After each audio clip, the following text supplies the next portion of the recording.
So again, welcome everyone to this Sympoesis, you work and working through. I think we're just going to keep a short introduction over here before we move into the presentations, performances, a paper by Dave Beach, which is a privilege.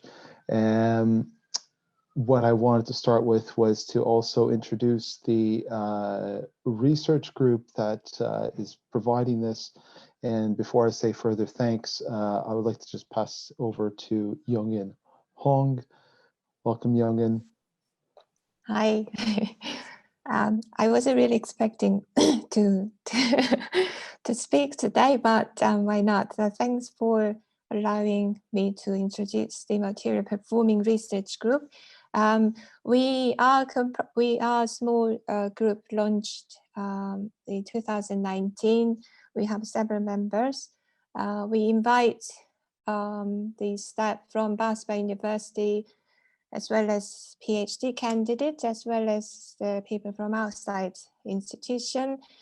We try to explore possibilities of experimenting with time-based work, mainly. Sympoesis is something we began last year, was it December, with the On Edge Symposium through Center of Gravity. It's the event. We are producing a series of the performances, performative events, and texts and talks as alternative form of symposium. So welcome everyone. I can also see Steve Dutton here if he wanted to talk a bit more about Art Research Center. Thanks, Robert. Yeah, thank you, Youngin. Well, that's Steve. If you're inclined, by all means, but you don't need to. What I just wanted to say, at least, was yes. First is a big thank you to funding and support from Bath Spa University, which has enabled this to come together, and for me to, in the spirit of work, is to pay the contributors, which has been part of, I think, the discourse and the project of artists and labor over the past few decades, possibly, but also that the research center at the Bath School of Art, which is led by Professor Steve Dutton, which we are part of, has also enabled this to happen. So a big thanks. On that note, a brief introduction, just a few words about work and working through as I was putting this together. Many of you might be, of course, familiar or overly familiar with the word work, which instantly you might think labor, jobs, but also in terms of the how many of us, both as artists and possibly in the audience as non-artists too, which would be great, is part of a growing predominant demographic of people from various backgrounds, genders, ethnicities, and ages that are all part of, well, having to find some form of income, of course. And of course, in terms of artists themselves, the notion of labor and work has become a discussion, a project, a form of struggle that has been part of, we could say, a class struggle with workers.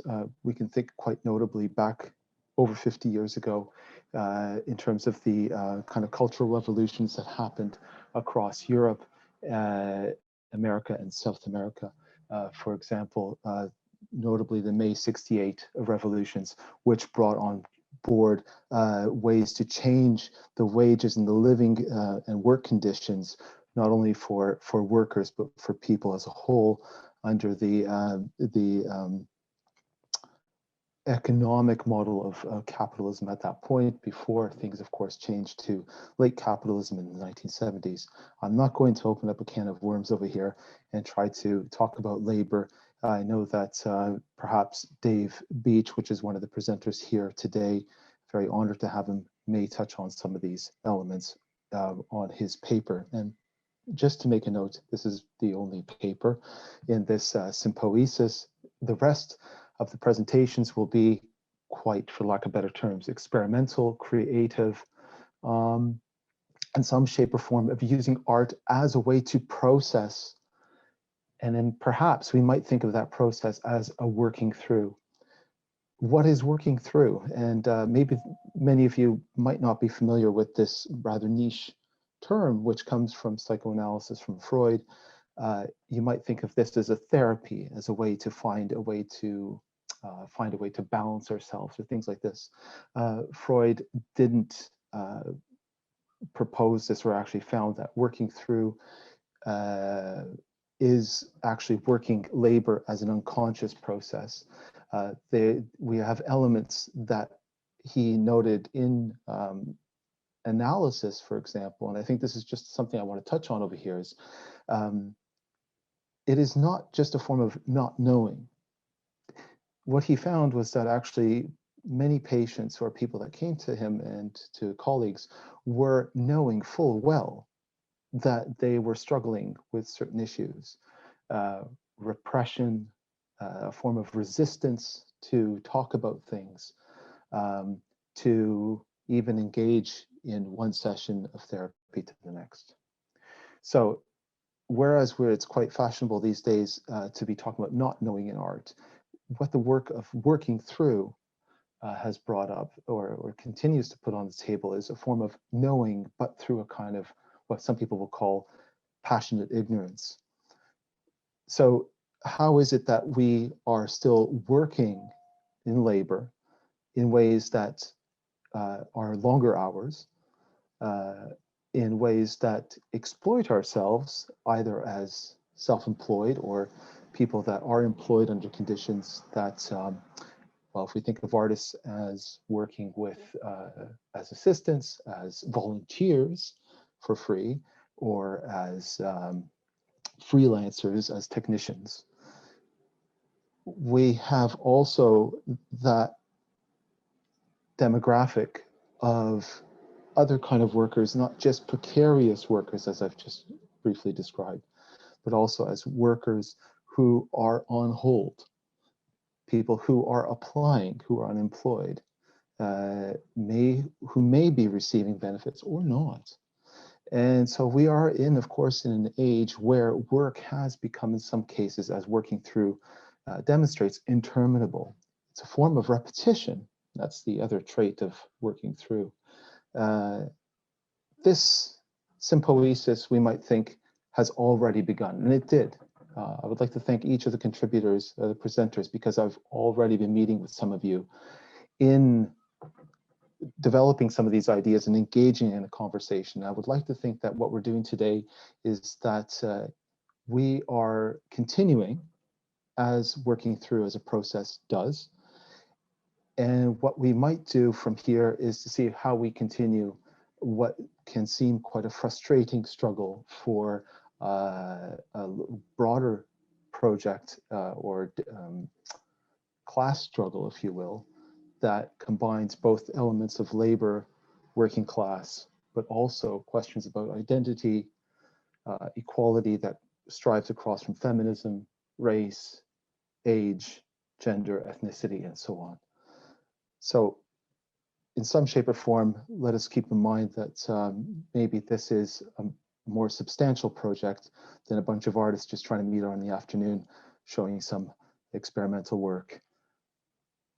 I'm going to hold it there, and I'm going to start to bring this, pass this over to Laura Ghibellini, who will start off with the first presentation.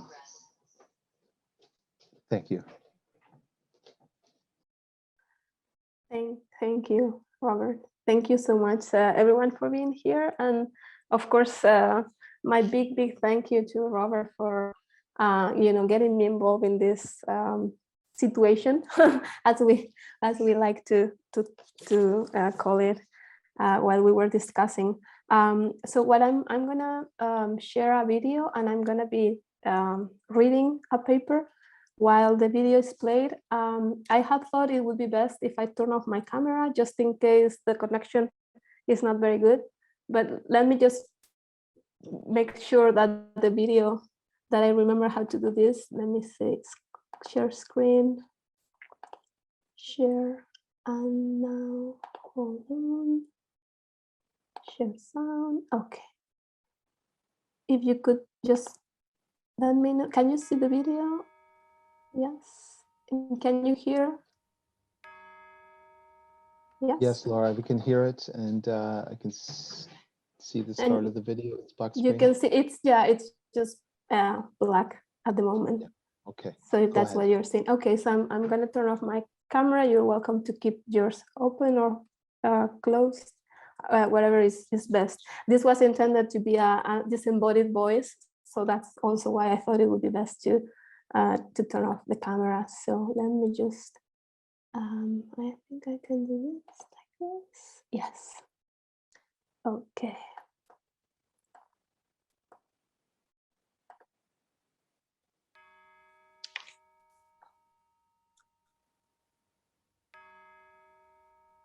An undisclosed day of November 2017, Spanish author and philosopher Remedios Zafra published The Enthusiasm, Precariousness and Creative Work in the Digital Era.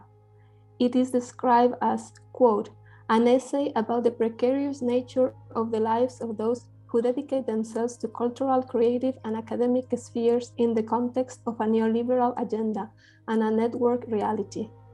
An essay on how vocation and enthusiasm have become instrumentalized within a system that favors anxiety, conflict, hyperproductivity, and competitiveness above all else. 1801, poet, artist, and politician Johann Wolfgang von Goethe published Theory of Colors, a non-scientific treatise on the nature, function, and psychology of colors. In the text, Goethe refers to some particular color images that the eye sees after exposure to light or after observing a color object steadily, once the stimulus has ceased. Retinal after image prove how visual perception was tied to the physiological processes of the body, and according to Jonathan Crary, how the mind did not reflect on truth, quote, but rather extracted it from an ongoing process involving the collision and merging of ideas. 1500s before Christ. According to archaeological evidence, the Babylonians and Egyptians began to measure time at least 5,000 years ago, introducing calendars to organize and coordinate communal activities and public events, to schedule the shipment of goods, and to regulate the cycles of planting and harvesting. 367 to 347 before Christ, Aristotle developed his rhetoric, considered by many as, quote, the most important single work of persuasion ever written. Also in 335 before Christ, he wrote the Poetics, the earliest surviving work on dramatic theory. In it, Aristotle declared mimesis and verisimilitude as the fundamental elements of any dramatic work, but also considered the plot or mythos as the most important element of drama. He also believed that the events of the plot must casually relate to one another as being either necessary or probable. Aristotle divided tragedy in three parts, beginning, middle, and end. 4 centuries before Christ, a fundamental linear chronological development of any action was put forward, affecting our understanding of the unfolding of any event. January 1, 1950, marks the origin of radiocarbon dating. It is the date considered in archaeology and geology to specify when events in the past occurred. It is considered the commencement of our present era. The massive nuclear weapon testing in the 50s altered the proportion of carbon in the atmosphere, which made dating after that time unreliable. By 1950, the atmospheric conditions of the planet had irretrievably affected our measurement of time. February 17, 2017, it's my first visit to the Meridian Line of Santa Maria degli Angeli and the Martyri in Rome. The Meridian was commissioned by Pope Albani Clement XI in order to confirm the exact date of the Christian Easter.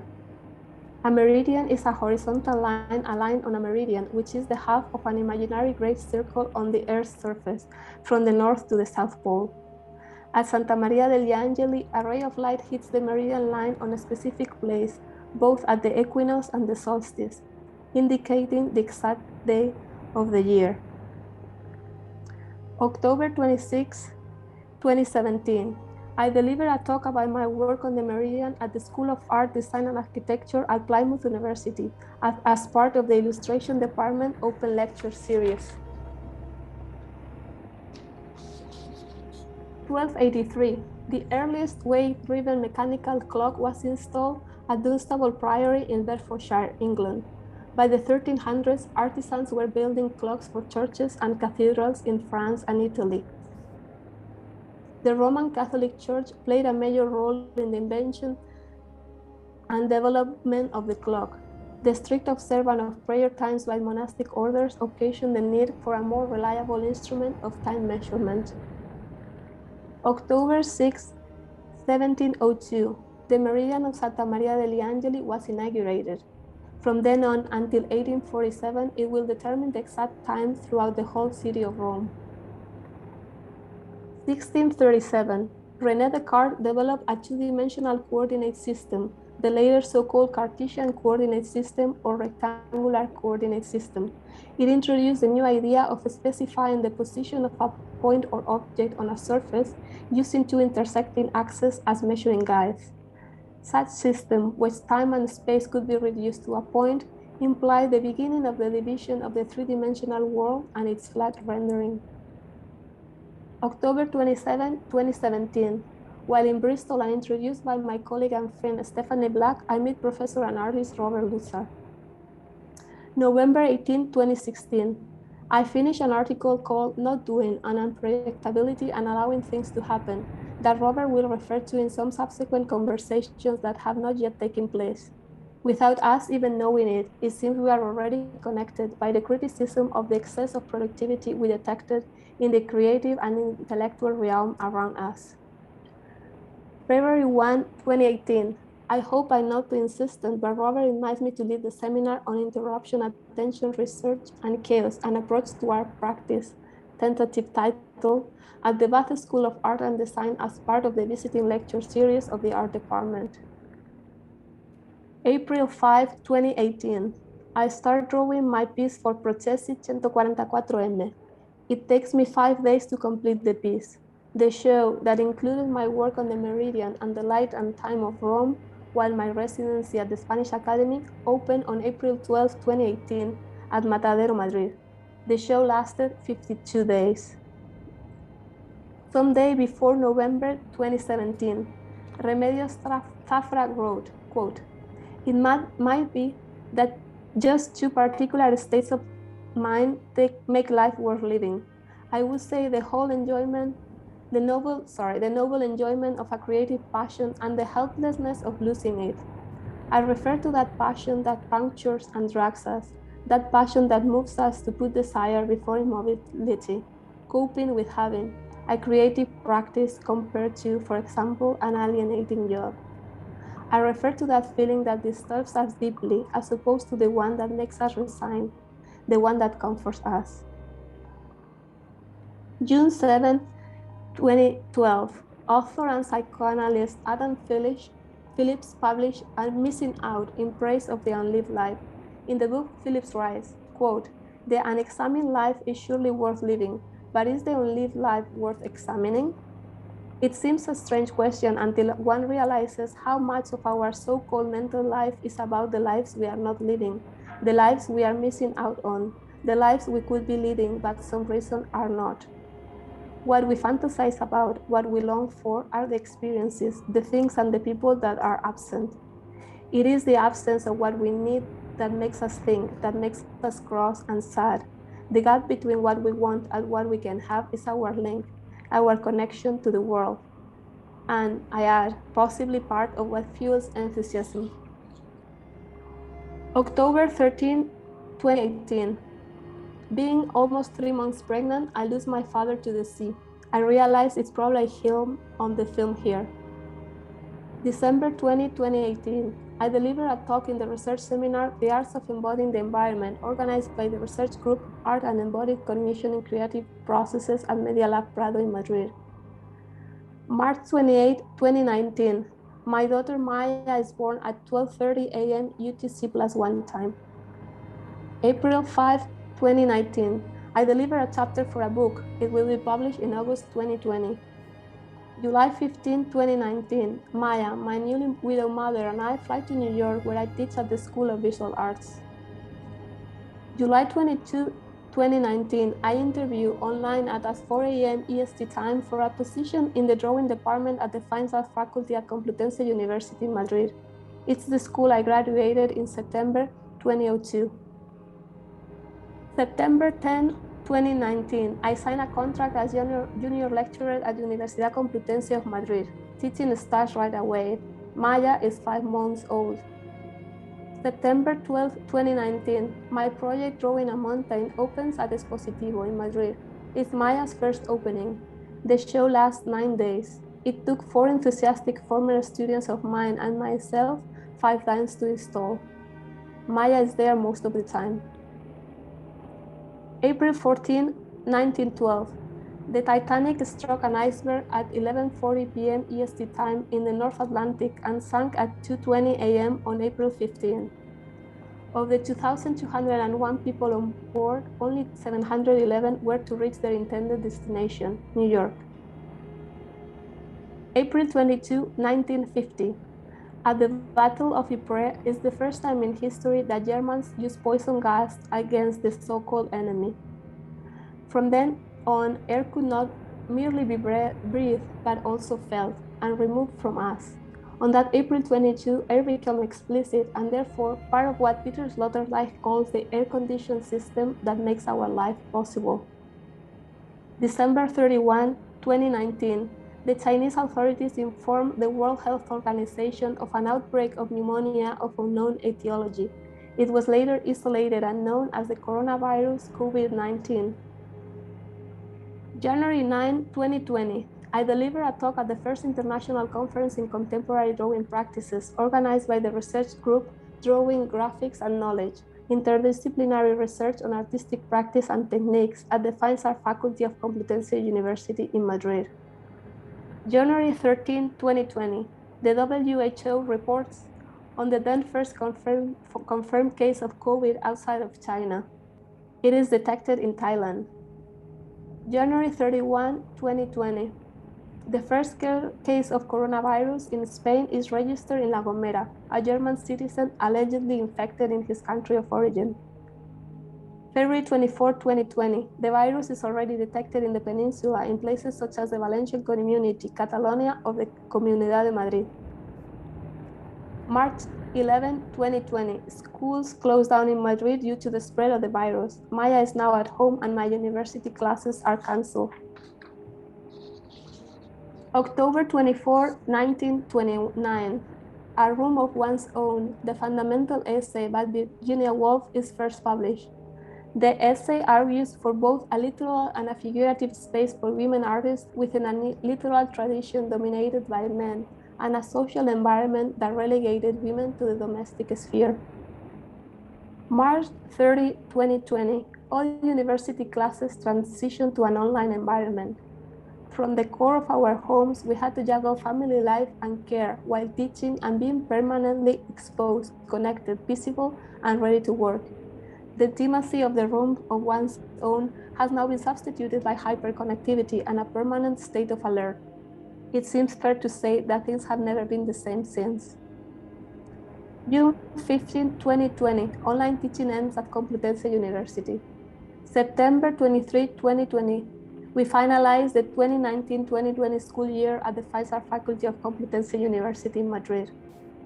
July 27 to August 4, 2020, I teach remotely for the School of Visual Arts.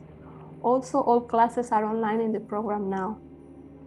September 10, 2020, President Donald Trump's banning remotely online teaching leads me to lose my affiliation with the School of Visual Arts. October 10, 2020, a new school year begins at Complutense University. We teach 75% of the time in person and 25% of it from home. We have to use our own equipment. Classes finish on June 11, 2021. October 8, 2020, I started the process of constituting a research group at Complutense University. Bureaucracy and timing makes me desist. In the meantime, I reconnect with Robert. I'm very pleased. We start to meet online periodically to catch up and lift our spirits. Most of us are still locked down in diverse ways. Screens have substituted any other interfaces. November 23, 2020, I started the process of applying for funding for a research project to the Spanish Ministry of Science and Innovation. This one involves Robert, as well as other 9 researchers from several universities. The amount of paperwork is insane. I decide to sleep less, eat less, work more to complete the application on time. December 6, 2020, I need Robert's and other professors' date of birth. What for besides barring us with bureaucracy, I do not know. December 10, 2020, the project is submitted just a few hours before the closing date. December 15, 2020, I deliver a talk at the first international conference in sustainable art organized by the research group Art, Technology, and Social Engagement at the Fine Arts Faculty of Complutense University in Madrid. December 27, 2020, vaccination for COVID-19 starts in Spain. January 7, 2021, it starts snowing in Madrid. January 8, 2021, snow is now more intense. By 5 p.m., buses and cars are sliding all over. We get up to 50 centimeters of snow in less than 12 hours. The city is paralyzed. January 9, 2021, it snows still. Schools are canceled for 2 weeks, the time it took the authorities to clean up. 10% of the trees in the whole city have been irreversibly damaged and had to be taken down. February 25, 2021, vaccination for COVID starts in Madrid, almost 2 months after the rest of the country. February 27, 2021, we start installing the 2-people show Nunca Nada Parecido, which opened in Madrid on March 4, 2021 at NF Gallery. I drew for 3 days only. March 8, 2021, Maya falls ill. She's sick for 2 weeks, most of the duration of my shows. March 16, 2021, Robert informed me that the Symposium Sympoesis work I'm working through that he had mentioned in some previous online meeting is going ahead. March 24, 2021, I fly to Bilbao for an artist talk. I fly with a permit. Movements are still restricted in the whole country. I'm a bit shocked to find an almost shut down city. In my hometown, we have an incredibly high rate of infections and deaths due to COVID-19, but it feels almost like business as usual. March 26, 2021, it's the closing of Nunca Nada Parecido. Ángela Cuadra and I take the opportunity to present a booklet in which several artists, curators, and writers decided to donate their time and talent to collaborate with us. An artist couple, good friends, declined the invitation too. April 7, 2021, I'm notified that the documents sent for the research project submitted 118 days prior are okay, as well as is the research group I put forward. April 15, 2021, at 4 p.m. PST time, we held a first informal online meeting towards the Sympoesis work and working through. I get to meet Victoria Stanton, Keith Harrison, and Bojana Videkanik. April 16, 2021, I have a little panic attack. I ask myself what I have to add to this conversation. Perhaps I quit. Nah, let's see where this takes us. Robert insists that there is no need to panic, and here we are. I'm very glad, even if, of course, invisible labor is at the core of this whole situation we are trying to create. May 7, 2021, I'm asked to review applications for a research and production grant at the Spanish Academy in Rome, where I was a fellow 4 years before. I accept. It is an honor. I had to review 81 applications. I'm paid 11 hours per review, which is €9 per review, which is 9.46 pounds, 13.37 US dollars, or 16.12 Canadian dollars. May 9, 2021, I deliver a chapter of a book. It's still in the press. May 17, 2021, the rate of COVID vaccinations in Spain reaches the 15.5% of the population. In Madrid, we are at 13.8. On June 24, 2021, date of the latest report, the rate of vaccinations in Madrid has increased excuse me, to 35%, whereas the average in Spain is at 35.9% of the population. May 26, 2021. After many technical difficulties and setbacks on the part of the organizers, I start reviewing application for the fellowship at the Spanish Academy in Rome. I finished on June 9, 2021. June 1, 2021 is the last day of classes of the 2020-2021 school year at Complutense University. Reviews begin on June 7 and last until June 11. On June 15, students present their thesis work. June 11, 2021, Robert and I meet on Zoom to rehearse for this sympoiesis and to sort out technical details. Robert makes it easy, but as this sort of thing happens, I feel I need to become an IT person too, on top of being an artist, a professor, a researcher, a mother, and so on. June 18, 2021, I attend a seminar on directing PhD thesis at Complutense University. June 18, 2021, I'm communicated that my request for funding did not go through. I'm secretly relieved, but with a nice if ask. Out of 6,757 submitted projects, only 5 in the fine arts area got funding and the backing of the Spanish Research Council. One might say it's not a good time for the arts. June 24, 2021. Having found inconsistency in the reports of my research project, I write and file allegations. June 25, 2021. I finished filling out all sorts of reports for the drawing department at the Fine Arts faculty. I participate in my last online evaluation committee. The paperwork is endless. I keep wondering why we are called teaching and researching staff rather than bureaucrats. July 5, 2021 to July 17, 2021, extraordinary exams are held at the Fine Arts faculty. July 15, 2021, my colleague Ricardo Alcajada and myself deliver a joint paper for the RTP that derives from Maya's drawings. The collaboration started back on May 14, 2021. We are quite excited. August 1, 2021, we are officially off for 4 weeks at School of at the School of the Arts, off by hyper-connected. I wanted to try to point out here how any artistic practice, just as life, functions within a network of changing relations and its broad spatial temporal context. One thing is the way in which something exists chaotically, and another the way in which something appears, following an eminently linear fashion. If we consider a time that unfolds multidimensionally and in a chaotic manner, it seems natural to accept that the events and things that exist in culture can be separated in time and yet be close conceptually and aesthetically, which is truly revolutionary. The rejection of time considered as mere linear progress can be useful to conceive of forms of resistance that oppose the technocratic and neoliberal rhetoric we are embedded in, one that confuses enthusiasm as the driving force behind any intellectual or creative practice with the enthusiasm that poses as force motivation, that fuels the speed and machinery of capitalist form of production and sustains a neoliberal system by equating creative and intellectual production to that of the market. I had hoped to reflect here on the role time plays in its own politicization and how the use of time can offer modes of resistance that escape the logics of normalization and productivity of our society.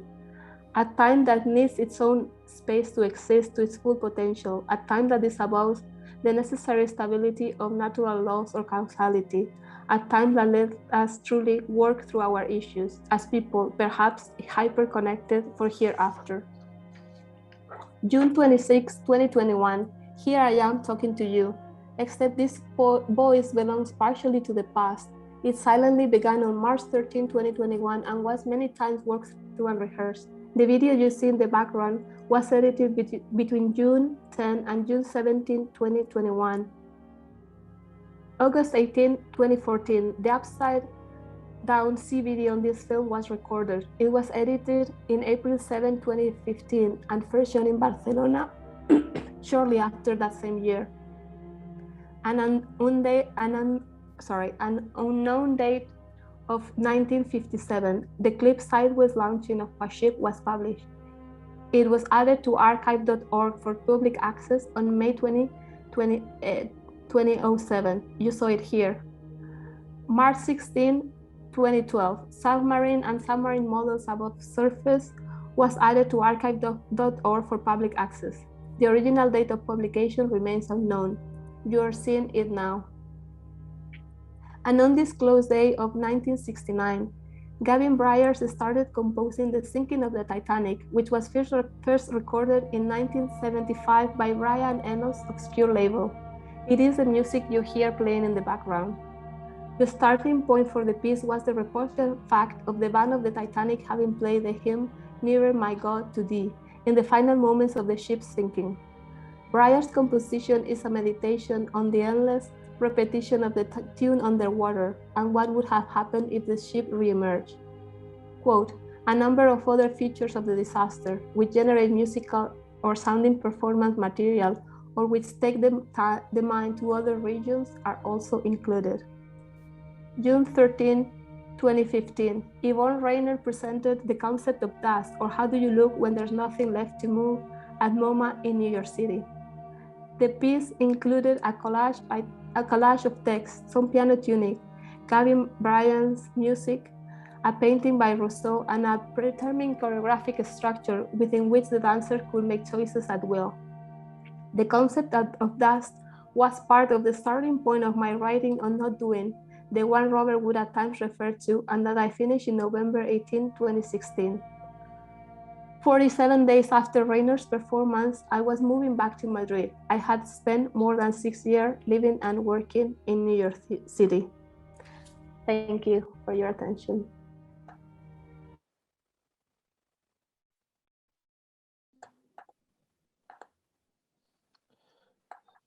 Thank you, Laura. Thank you very much. Thanks. Yeah, it's that was very thought-provoking and moving. I have to be careful to keep the camera on, I think. That was, thank you. To everyone, if I'm just putting in the chat bar, I didn't mention this earlier, perhaps protocol was sent, but we will take a break probably around 3:30. And to save all your questions and comments for the end. So we should be looking at about 5 o'clock for that. So in the meantime, we'll move on. It's difficult as it is because I'm already dying to jump in with discussions. To Keith and Sean, who are going to be in conversation about labor. Hey, hello everyone. So myself and Sean would like to take you through a project that we were involved in 2013, and I guess this point where everything is not so live at the moment, it inevitably makes me and myself and Sean think about maybe a past project whereby it was very much live. So I'd like to take you through a particular project called Bustle Home.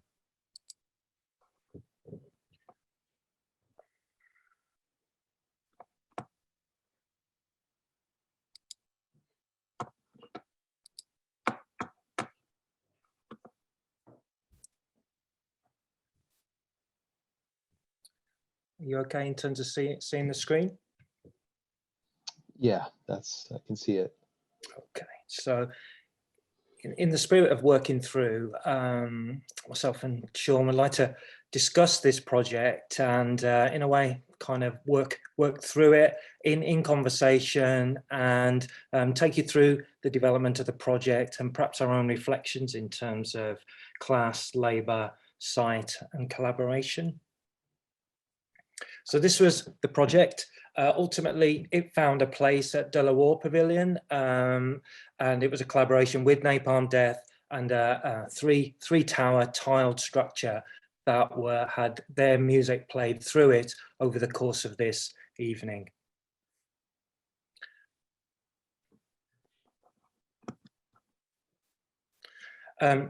the project started at the V&A, and I was resident there for six months. And as part of the V&A residency, I proposed a series of disruptions at lunchtime as an alternative to the lunchtime concert.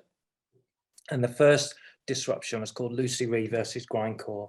And my starting point was this recreation of Lucy Ree's studio. And this was next to my own studio that I was there for the period of 6 months. And it was completely open to the public with a glass window that ran the whole length. And so you were on show the whole time. So this sense of kind of performing was there every day. And as I say, this recreation of Lucy Ree's studio, a kind of icon of classic modernism in terms of ceramics, was next door to me. And there were two pottery wheels in this studio, this recreation, and I had two pottery wheels. And whilst I work with ceramics, my background isn't necessarily about the functionality of ceramics. I'm interested in its performance terms. And so I took the potter's wheels that were in my studio and I turned them into turntables. And for the first disruption, I played two discs. One was a ceramic copy of the original record on the left-hand side, which is Napalm Death, second album, from obliteration to deliberation. And I played the two simultaneously, and I used Lucy Ree's techniques in terms of manganese slip, porcelain, and sgraffito, although I used the tone arm, the needle on the tone arm, as the equivalent of that sgraffito technique. So I was scratching. And I played this out as a performance and subsequently as a demo as well to groups that came in to see me as part of the residency. And this live action was then kind of played out as a radio broadcast. So I became like a pirate radio station, and that went out to initially 2 radios that were tuned in to the frequency of the turntables. So I'd started with Napalm Death as my first performance, and if possible, I wanted to finish with Napalm Death, and it just became a dream, really, that as part of the 4th disruption, I would invite Napalm Death, and they would be able to come into the V&A. So this is Napalm Death's first album, Scum, and it was an album I was aware of since the 80s, when they used to play out on John Peel's radio show late at night. And this is Napalm Death. And after numerous kind of tries, we eventually caught up with the band. They're on tour in America, and they agreed to play. They agreed that they would come into the V&A and play an event to kind of finish the residency and be the last disruption in the museum. And it had been a dream for a number of years. These were some drawings where I was just drawing tower blocks and kind of associating them with Napalm Death. I saw them as a really urban band. They were from the same area of the Midlands as myself. They had this kind of extreme noise, politically motivated, and I just love the energy. And I just thought, if I could use their energy within this work, it would be a kind of incredible finale for this period of work. So I started doing drawings around the idea of a modular sound system that they would play through, involving tiling. I kind of had ideas that these would be tiled structure, and that would be the ceramic element within the work. We agreed with the V&A that the European galleries, which were under refurbishment, they were a building site in themselves, would be the place for the residency to happen, and for this event to happen. So it felt like a perfect in transit space that we would be able to kind of perform within.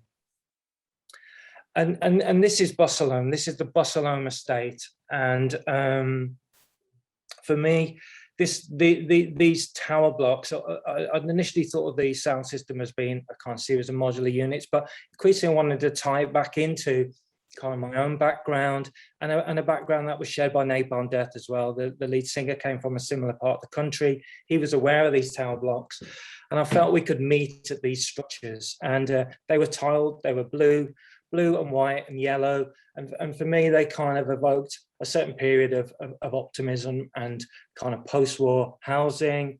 That was looking to build something better at that point. And I think around this time, I'd done a series of open workshops, and a group called Alter MFA came to the studio one night, and I think I did the demo of Lucy Reed Grindcore, and I spoke about this project and that I wanted to use tiles as part of the project. And this is when Sean first got involved. So I'm perhaps going to just pass on to Sean now to take us through this part of the project, and maybe how Sean got involved in our collaboration, and maybe start from this image, Sean. Yeah, so so I kind of can everyone hear me? Yeah. I just kind of got talking to Keith, and I'm an artist, but I'm also a wall and floor tiler. So I work on site and also around people's houses, etc.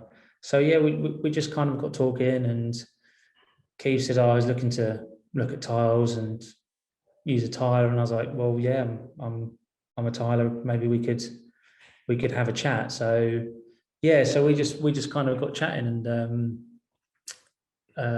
Keith invited us over to the Delaware, and we started the V&A at this point, wasn't it? We were at the V&A, and I'd done these drawings which were tiled structures, and I just felt at this point they were going to happen at the V&A. We're going to build it in situ, and brilliantly Sean offered his kind of skills and services, and it just felt that it was just the kind of perfect moment, really, in terms of I'm not a tiler. I had no idea necessarily I was going to tile such enormous structures, and I'd got maybe to this point where I was thinking about the structures that I was going to make, and in a way Sean offered that kind of way of producing these works in the end, and so that started our discussions. And I guess we both had this interest in material.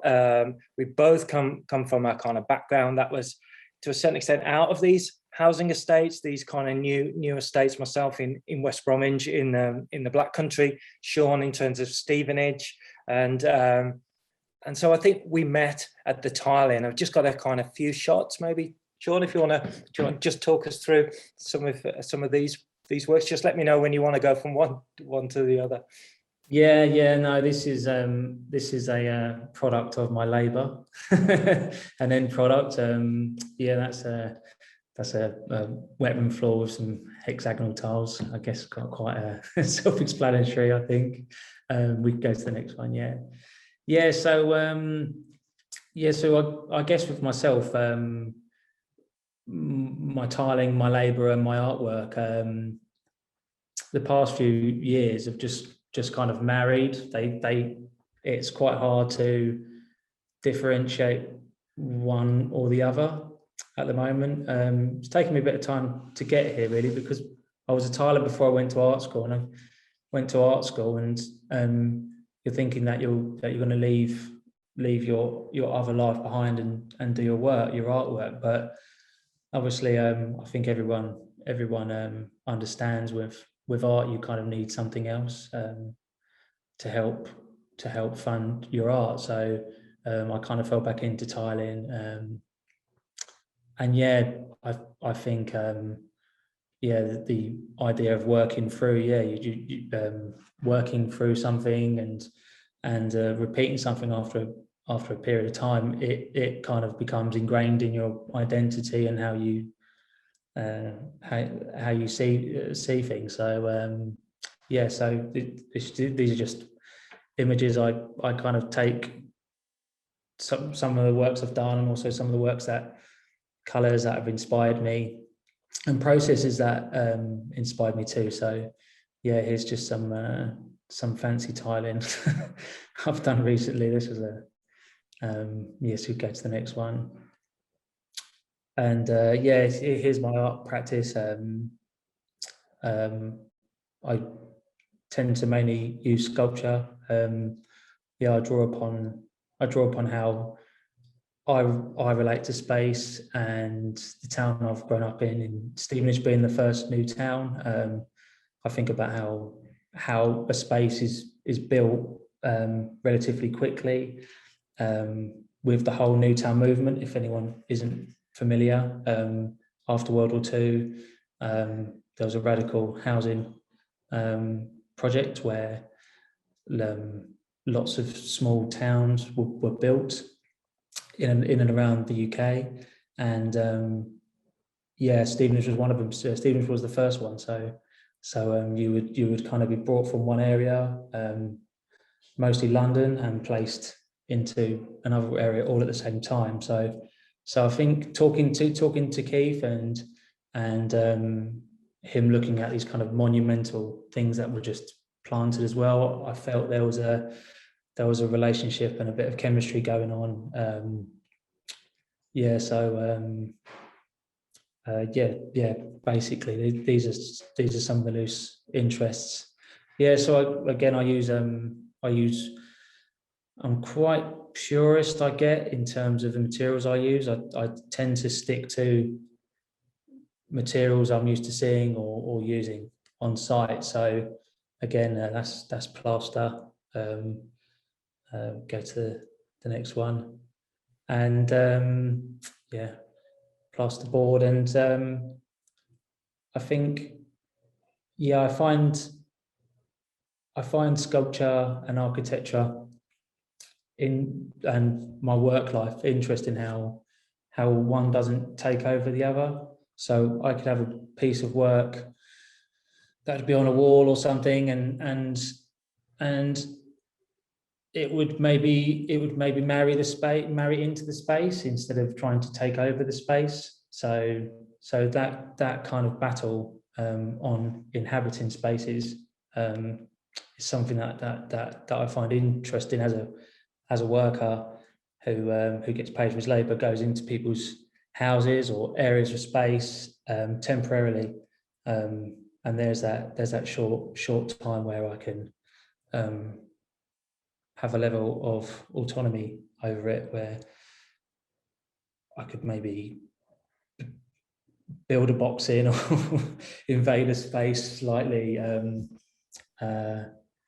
Yeah, so yeah, that's what these are some of these works we're looking at. Yeah, so okay, so just to kind of bring us back to the project, it was set up for the 22nd of March, and kind of maybe ironically, ultimately, although we're about to play on that date, it was cancelled, I think, a week before. So we had all the tiles ordered. Everything was about to be made. We're going to make pretty kind of rapidly over a number of days in that gallery, and then it was cancelled over fears about. Well, the press release went out that the gallery might be damaged, although it was still in a kind of state of being rebuilt, actually. But this is the story that went out, and it maybe made more news than it ever would have as a gig in itself. But it kind of went out on BBC, and it became a kind of Times leading article in terms of the reasons for this performance going down, and it kind of gained perhaps another momentum, and yeah, hugely disappointing. Kind of one chance to meet Napalm Death came at the opening of the David Bowie exhibition. So I met Shane, the bassist, and we kind of agreed that if we could do it somewhere at some point, we'd take this through. And Sean was on board. We had the kind of team that could do it. So it was just whether there'd be another opportunity. And that came about at the Delaware Pavilion. They offered the building as a place for this to happen. And you know, myself and Sean have talked about the kind of maybe this relationship to post-war housing, and I've referred to it in the past as secondary modernism, in that it was the second wave of this kind of period, and perhaps some of the materials were breaking down by then, certainly by the time it came to our estate in West Bromwich. And this was perhaps the first wave, and you know, Bexhill is seen as a kind of modernist classic. So it just felt like the right building to install our work about this kind of period of architecture. It's split in terms of music and art, so it felt like it crossed over in terms of where performance might happen. So we were going to do it in the kind of music space. So it just felt it felt the right moment. And these were some of the tests to just try and. Delaware were really keen to see what might happen, and I guess at this point I wasn't working with Sean directly on them, but this kind of what we would need in terms of vibration to shake the tiles off became quite a big question, and what would happen to those tiles. And it kind of became a bigger question as we went along. But these were some early tests where I had liquid clay in the speakers at the top, and then there were speakers inside, and then they were just kind of vibrated with Napalm Death playing on a record, just to see how many tiles would start to fall off. And then I'd build around my studio. This is at Cast, where myself and Dave Beecher are studio artists, and I just started to fill these 72 speakers ready to be transported to Delaware Pavilion. This is Delaware Pavilion. Around the time we had a week to install the work, myself and Sean had a week to get the whole set of structures tiled at this point. And this was the plans for where we would be. So I think there was a deliberate decision to try and displace everyone. The audience wouldn't be where they would normally be. The works wouldn't be where perhaps you might normally expect to find them. The band would be playing to these inanimate objects. Everyone was slightly kind of out of sync. And we were working on the stage, although the band would be playing there, we were kind of given a kind of place to work here for the week. And I think there was a debate whether this should be part of the work really. And I think it could have been. And we'd like to have had almost our working process, as myself and Sean were clad in these tiles, to be part of that build-up, but it wasn't possible. And so we ended up kind of working behind this screen and behind the curtain, and we had to keep noise down to a minimum. Sean had a new kind of sound system which we had to keep quite low, and it was kind of interesting Sean had offered his services, his skills, and I kind of gladly accepted them, and to a certain extent he was going to kind of make this project happen. But as we were working during the week, the relationship changed, and it was very much about kind of Sean's role as a tiler, and really I became the assistant, and we switched. And so Sean would be tiling, and I'd be doing the wiping off and taking off the grout, and we'd be kind of working through the days to get this job done. Anything you want to say at this, Sean? Yeah, I felt I had my role as a tiler, but I think the artist came in as well, and I think that was really important. We would talk. There was a specific part of the time about the lights in the space, because you had the two tower blocks, and then obviously due to health and safety reasons, you had like this metal fence that went around, and the fence looked akin to like a building site fence. So I looked at the lighting, and the lighting was a really warm light. And I think Keith was doing some other work at the moment, so I had to go to the lighting people and say, look, this looks like a theatre. It needs to. You've got these fences. It needs to look more of an industrial aesthetic. So it needs to be a cold light, and obviously when you put the yellow with the blue, it looked a lot warmer, and it would take the blue away. So I kind of had a few conversations to get the light changed without asking Keith. I just thought I know what Keith would want, and he was very grateful when when I got the change in the end. It looks like pure. Yeah, this is the image, and I think this was our work at this point, and we'd had kind of numerous conversation around kind of performance and what level of theatricality there might be within this work. And I think the venue were really keen that these tiles would come off at a fairly kind of easy push. And I think for us, it was really important that they were told, and they were told properly, and they utilised kind of Sean's skills. And I guess, yeah, we wanted it to be I wanted it to be a struggle. We wanted it to be a representation of that building up of labour, and then it's breaking down. But it would be a kind of genuine battle, I guess, in this site. And it was a site for in terms of site specific, but it was also a building site as well. We had the Harris fencing, which was put there in case the tiles kind of started to shatter. But it had this kind of site aesthetic, like a building site, and this warm light, as Sean was saying. I wasn't. We were filming at the point, so I had no idea that this was how it's going to be lit. So on our behalf, really, Sean had the conversation to kind of change the light, and it became this much starker kind of light that we see here. And this was the setup, really. And Napalm Death came in, and we're due to play band. This is Sean kind of getting ready for the evening. Yeah, that's fantastic. It was a kind of it was a mix of kind of artists, metal fans, ceramics enthusiasts, and there was a tension, I think, in the room. I don't know if it's just because I was nervous about it, but it felt like there was a tension in terms of who was in there. And this is some shots of the crowd.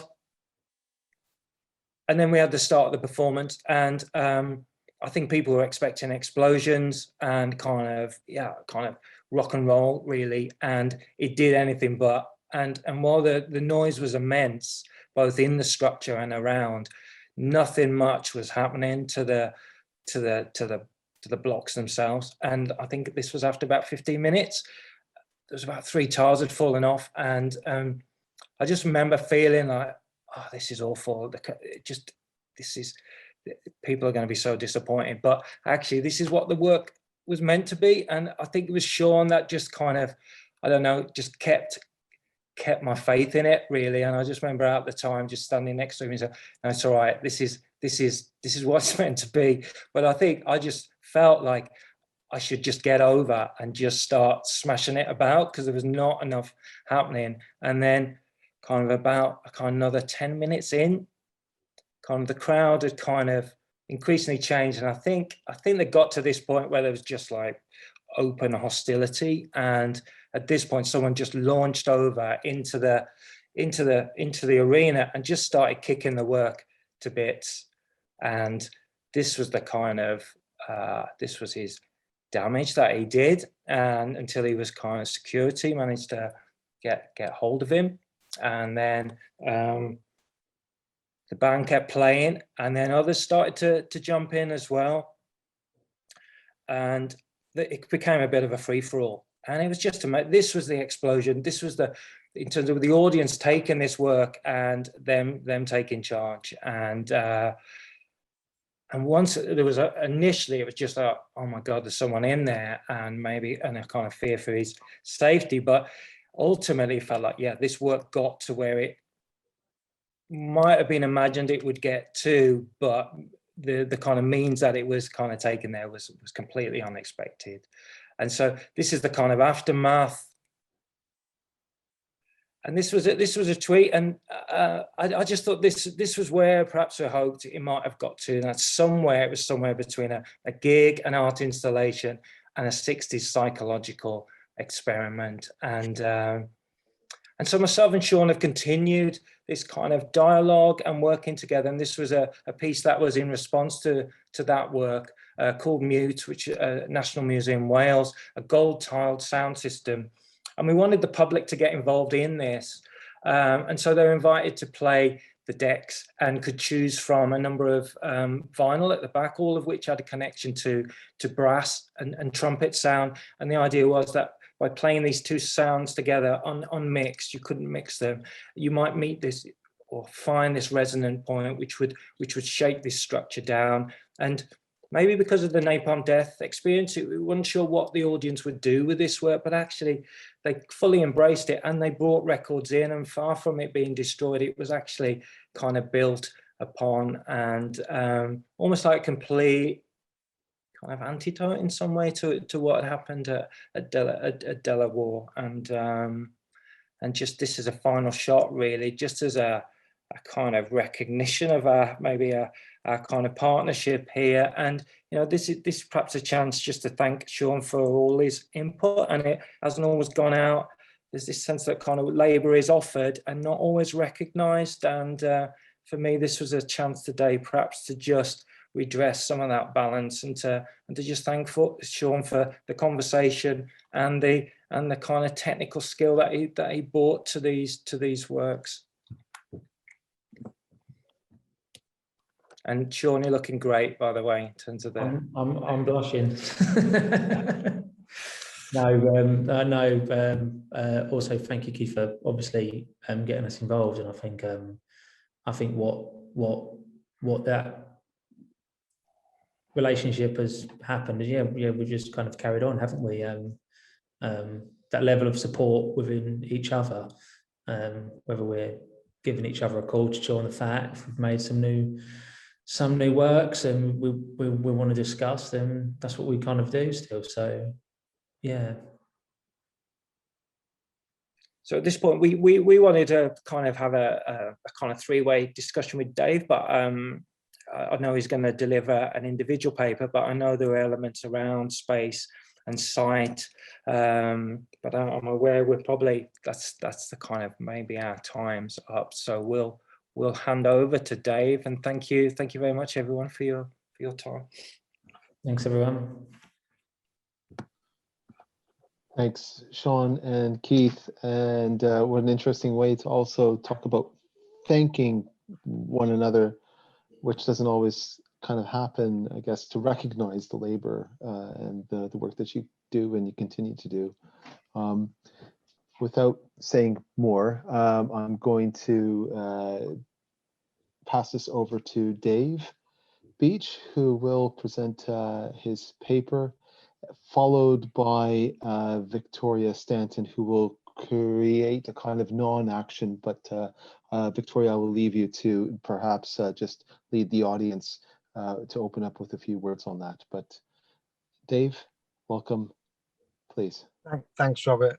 Thanks everyone who's contributed and who's listening in. Yeah, so I did want initially to have a conversation about work and space, but maybe we'll leave that now to the end, as Robert was suggesting that maybe we could open it up later.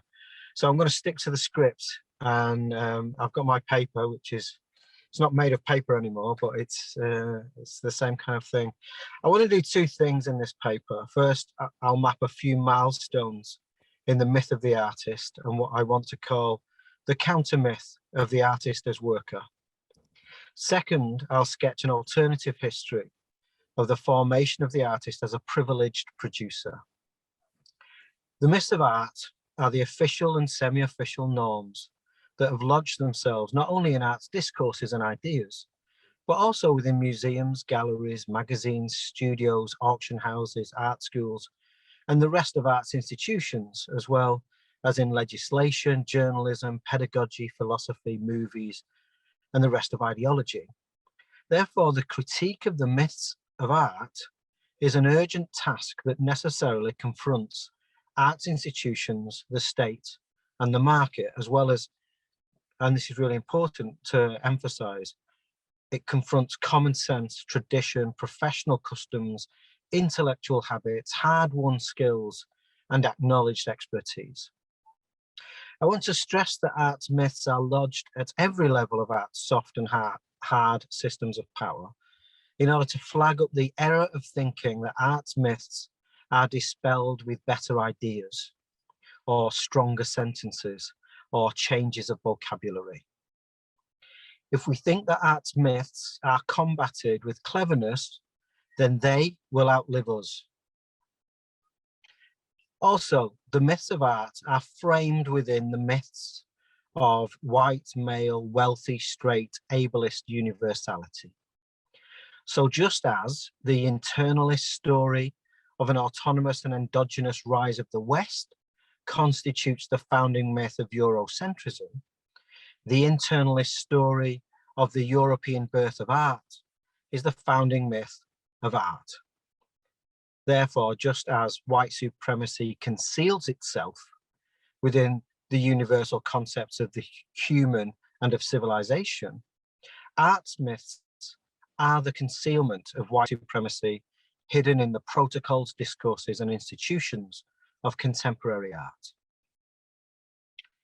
The myths of art are traps. Tanya Bruguera testifies to this. More than once, she told Claire Bishop, I've been disappointed to find out how unexciting and boring some of the performances are that we have otherwise only seen through the mythic lens of documentation. What's more, new myths for art are being produced all the time.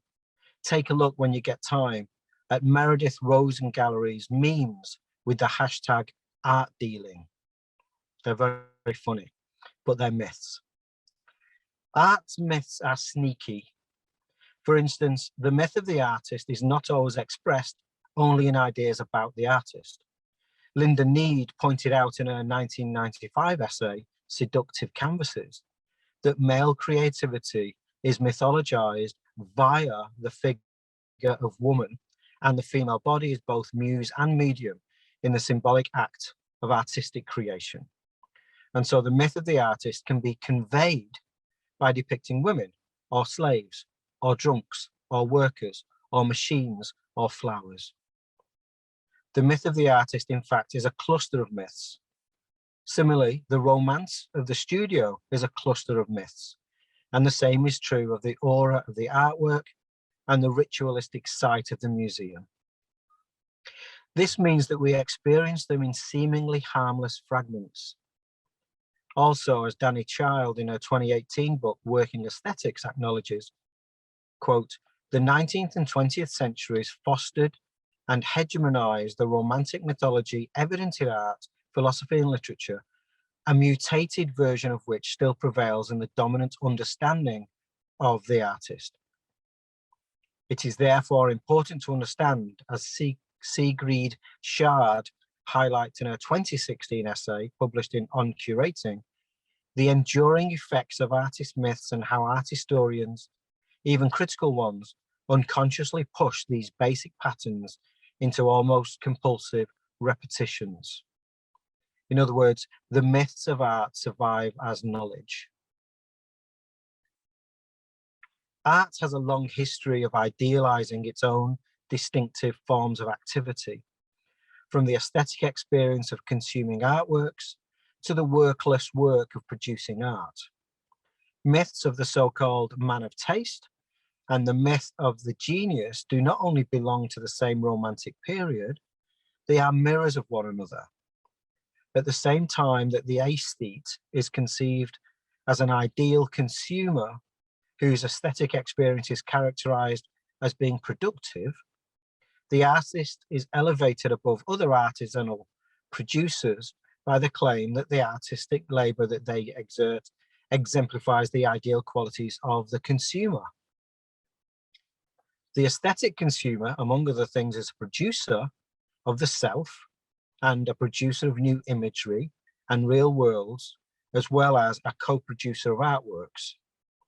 The aesthetic laborer is regarded as a consumer insofar as she makes the works she wants to make, takes pleasure in its production, and takes no account of others in her choices and preferences.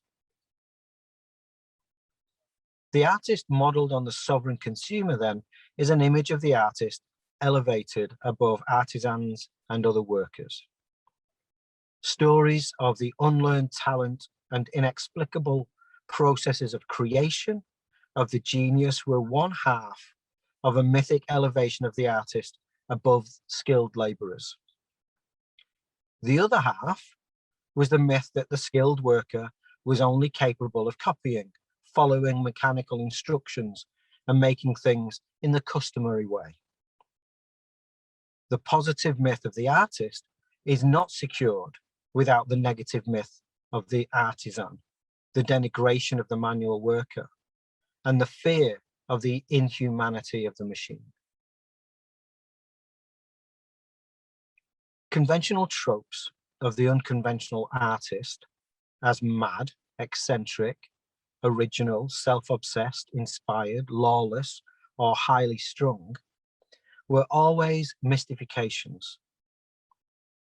Instead of simply rejecting them as untrue, however, I want to think of them as overstated.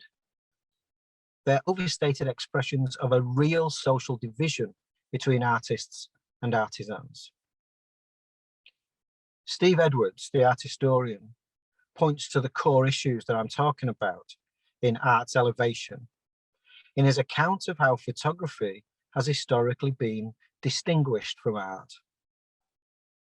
Most of these oppositions, he says, have their roots in the distinction between the liberal and the mechanical arts, and in a protracted struggle to raise the status of painters who sought to distinguish themselves from wheelwrights, barrel makers, and others whom they were frequently classed along with. To do this, they insisted that their work was liberal art and not a lowly artisanal or mechanical trade. These hierarchies might feel obsolete to us. They use old-fashioned language and so on, but they continue to echo through the normative unconscious of contemporary art. Contemporary controversies about artistic research and question marks over the validity and purpose of PhDs for artists are rooted in the same history. The first myth of the artist, which inaugurated the drift away from art's association with manual labor, was the myth of the artist as scholar, as a gentleman who is educated. Painters and sculptors established academies and built studies inside their workshops in order to erect symbolic and real partitions between themselves and the manual activities required to make works of art. This is why artistic labour hardly appears to be work at all throughout its history, from the hagiography of Giorgio Vasari's Lives of the Most Eminent Painters, Sculptors and Architects, to Joseph Beuys revitalising the myth of the genius in the no less mythic form of the shaman, and from the faux reclusive withdrawal from society to the artist as celebrity. Printmaking also continues to hold a relatively lowly position within the hierarchy of practices on account of its proximity to the mechanical arts, the applied arts, craft and industry as well. And political art continues to suffer because it appears unrefined in its interpellation of the viewer as a political subject rather than an aesthetic one. Steve Edwards again notes that a decisive turning point in the artist's protracted struggle over the status occurred with the establishment of the Académie Royale de Peinture et de Sculpture in Paris in 1648. However, this historical moment in the history of art are we all there? Can you still hear me? Yeah, I can see you. All Okay. right, good. Okay, good. Sorry, I lost the my connection got lost. The moment in the history of art, which is the birth of the Royal Academy in Paris, itself is bathed in myth. Cynthia and Harrison White, in their influential book on the emergence of art's modern institutions out of the medieval Painters Guild, via the founding of the Académie Royale, write that painters chafed under the guild restrictions, and that the Académie Royale was at first merely independent of the guild, but soon dominated and then replaced it in power and prestige before the advent of the critic-dealer system. This compacted account remains in many respects a useful roadmap, but each section of the narrative needs to be subjected to the perspective of the social relations of production. White and White's procession of painters in three historical modes, guild, academy and market, is set up as an episode in a linear tale of emancipation from feudal constraints. This modernist narrative is an echo of the liberal tale of the rise of laissez-faire against seemingly obsolete forms of feudal regulation and intervention. It is standard practice for accounts of the historical transformation of the social relations of artistic production from the guild workshop to the artist studio through a linear transformation of an individual producer namely from the artisan to the artist. That's what art historians, even social art historians, have told us. It's a transformation of an individual. We have an artisan at one end and an artist at the other. However, each single artisan within the cooperative workshop was capable and expected to produce several kinds of job that would later become specialisms, namely skilled workers, manufacturers of tools, suppliers of materials, designers, teachers, dealers, and so on. Hence, the artisan does not exclusively turn into the artist, but also into all these other specialisms. The passage from the artisan to the artist is simultaneously the passage from the artisan to the material supplier, from the artisan to the technician, from the artisan to the assistant, from the artisan to the teacher, and from the artisan to the art dealer, amongst a number of others.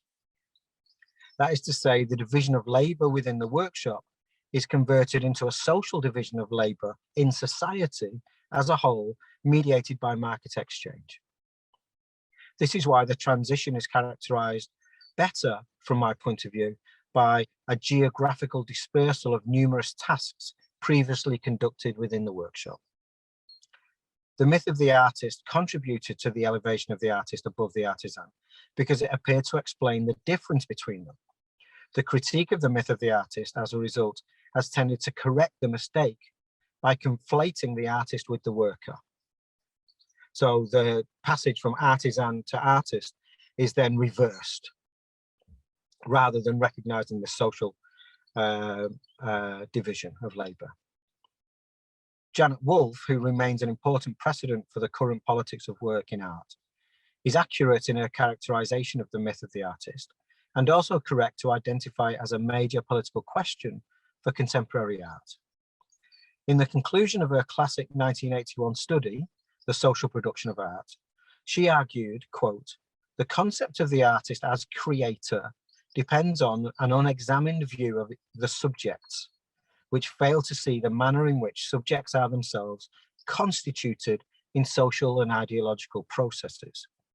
So her solution to the problem, which also anticipates contemporary solutions to the same problem, is this: replace the vocabulary of creation, artist, and work of art with that of cultural or artistic production or manufacture, cultural producer, and cultural product, as a way of ensuring that the way in which we talk about art and culture does not allow or encourage us to entertain mystical, idealized, and totally unrealistic notions about the nature of this sphere, which the sociology of art has shown to be unacceptable, end quote.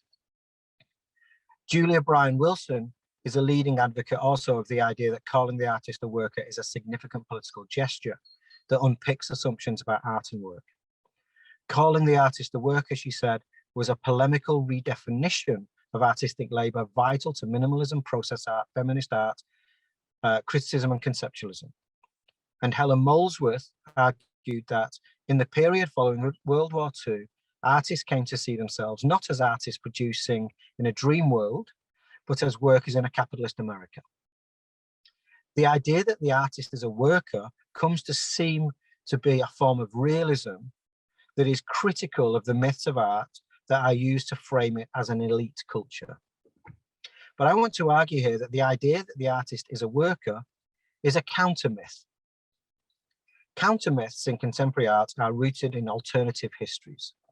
They are counter myths in two ways. First, counter myths critique the pre-established myths by countering the ideology of the aesthetic, for instance, usually with studies that emphasize social, historical, and economic conditions of art.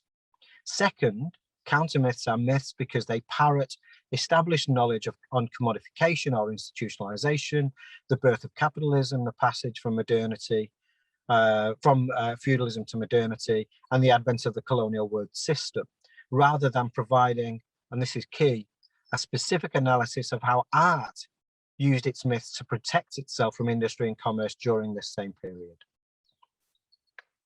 So because the myth gets cancelled during this reassessment, the myth no longer performs its function, and therefore we can't explain how the so-called transition from the artisan to the artist took place in the first place.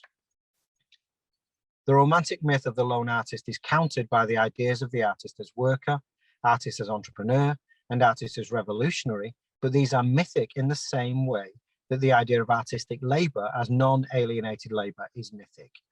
What is mythic about the utopian idea of the artist's self-enrichment through non-alienated labour is that it conceives of the idea of abolishing alienated labour on an individual basis through pleasurable or self-determined activity.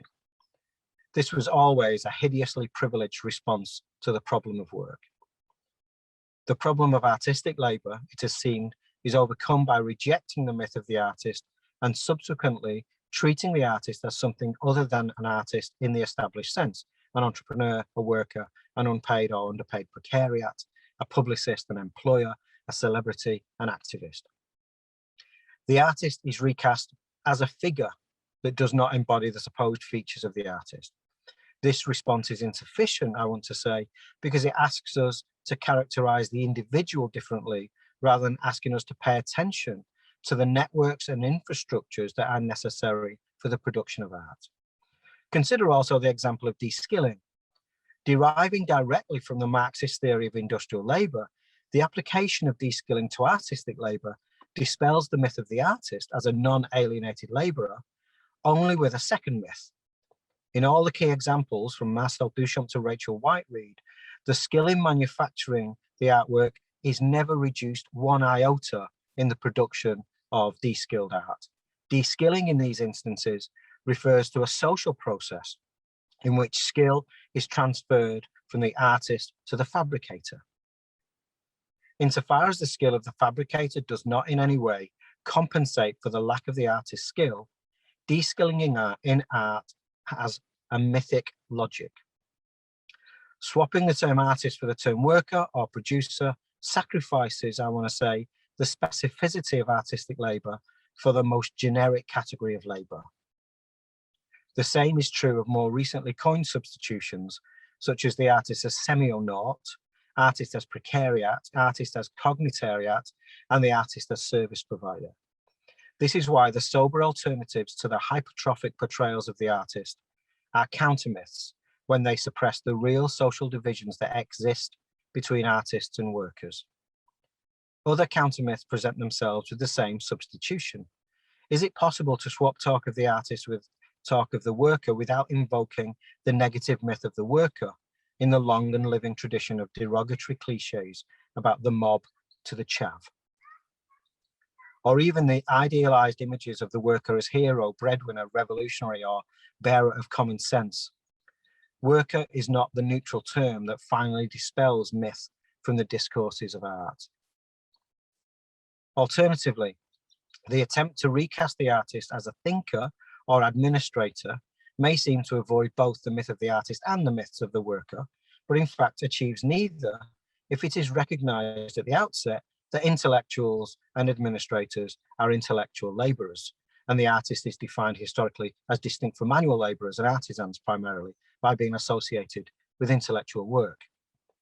We might even conclude that the association of artists with intellectuals or management does little more than cash in the long struggle to elevate the artist from a manual to an intellectual laborer.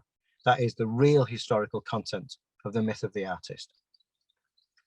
Counter myths of the artist as intellectual, entrepreneur, facilitator, worker, and so on confront only the symptom and confront arts institutions in cahoots with the state and the market without attending to its causes. As well as elaborating new concepts of the artist, we need to study and explain the structural conditions that initially gave rise to the myth and the structural factors that preserve it today. To what extent do the inflated hierarchies and unmerited distinctions, which are expressed openly in the idealization of artistic activity, continue to operate today, covertly or implicitly, within discourses of art that have expunged the vocabulary of romantic and modernist hypertrophy? How much of the myth of the artist survives, for instance, in the campaign for artists to receive wages from the state? I want to distinguish between two different tactics within the toolbox of this critical tradition. One strand of this critical tradition sees the problem of artistic labour as a myth, or a cluster of myths, as I would put it, that can be corrected by simply talking about the artist differently. This has led to an important reconstruction of the language of artistic labour, but other critical thinkers aim to acknowledge the full cast of workers who contribute to the production and circulation of art, and not merely recast the artist as a worker. Some attempt to do both. Undoubtedly, there is an obvious kinship between the two tactics, but at the same time, there is a hidden tension between them. I'm thinking of how it's possible for the insistence that the artist is a worker to preserve the invisibility of the network of other workers, paid and unpaid, who have customarily contributed to the production of artworks without being credited for doing so. That is to say, the relationship between the artist and other workers is not adequately addressed simply by asserting that the artist is a worker. Thank you.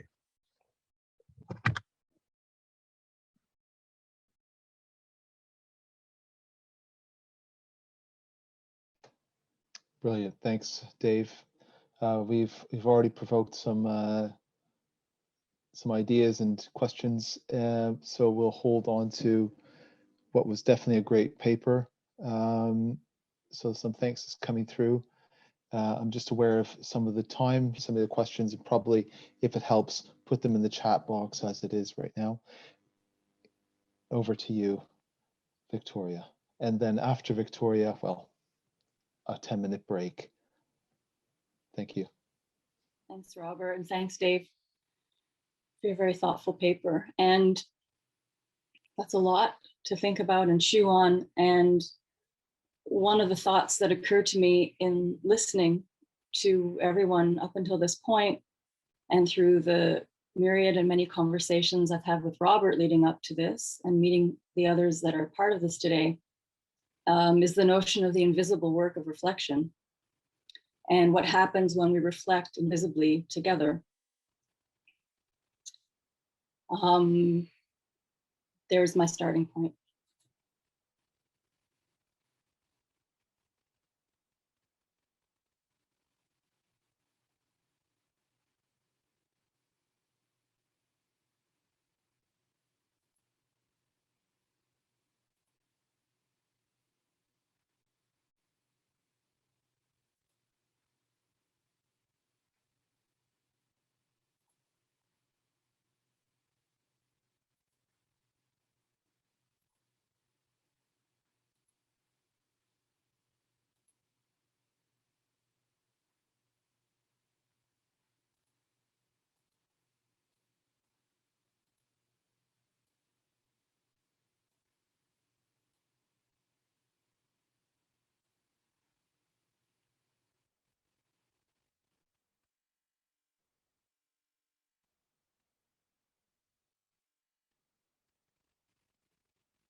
you can either turn your camera off and let Robert take the lead on initiating officially the break.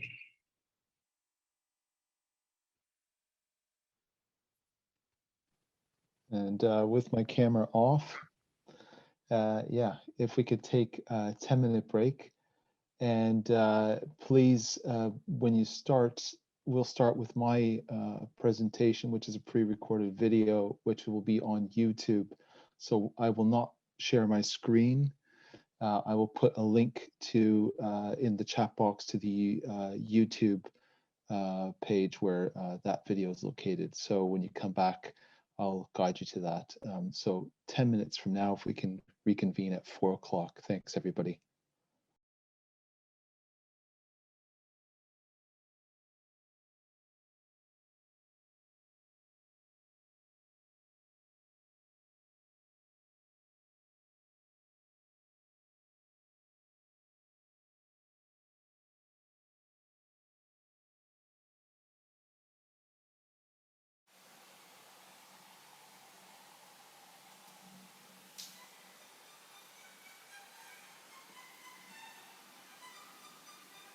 Thanks. Thanks for waiting.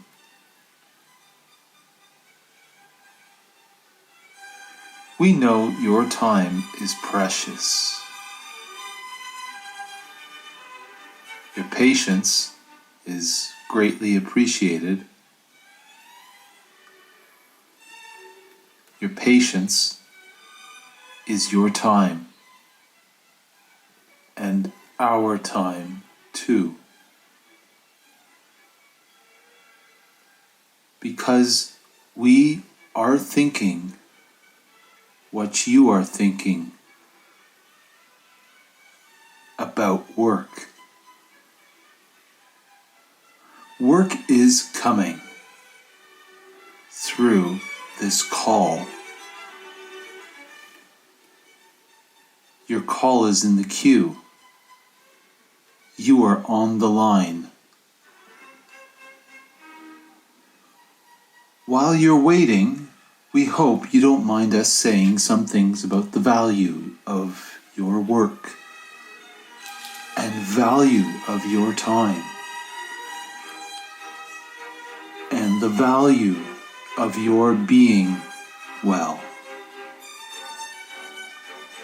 In the meantime, please know that you are on the line. Thanks for waiting.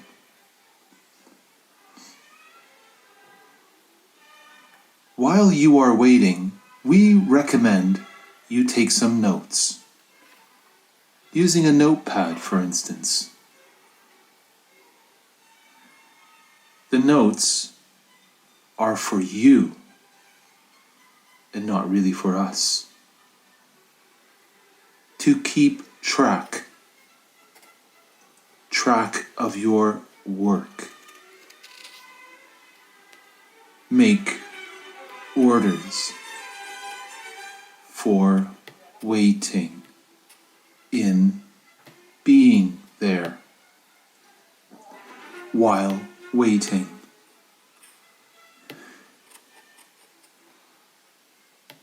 You may put your house in order, as some say, make notes, making your mark by ticking, stroking, or dotting, line after line, page after page. Thanks for waiting. Your call is still in the queue. The call will come about the work. Work is coming. Enjoy. In the meantime, please enjoy the music.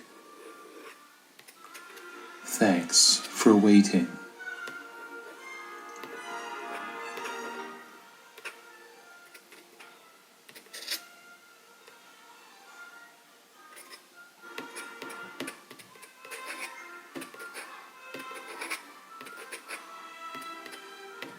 Did you know we want what you know you want? To keep on the line. That is, to make order, to take command. Did you know that more individuals today work for themselves? And we want you to do what you want, to be in command, to own your work. Order, that call for work. Order now, and now, and now. Work is coming. Enjoy.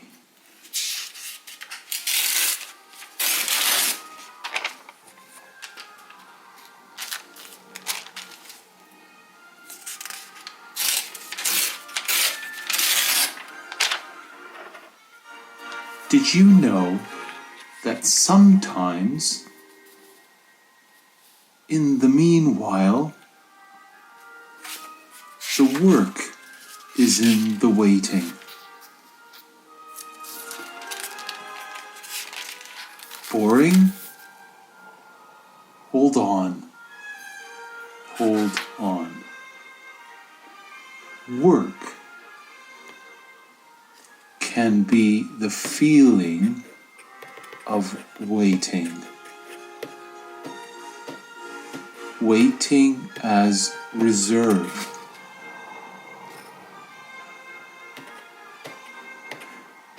Yes, reserve.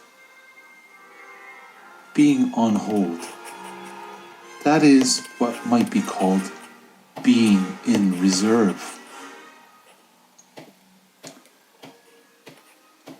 A worker is at work while in reserve. That is, in being in reserve.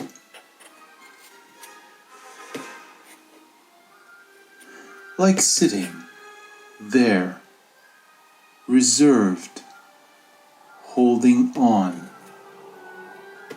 waiting on the line, on this call. The work is you. Me?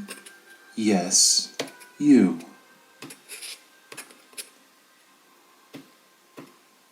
You are the work in just being there as you are.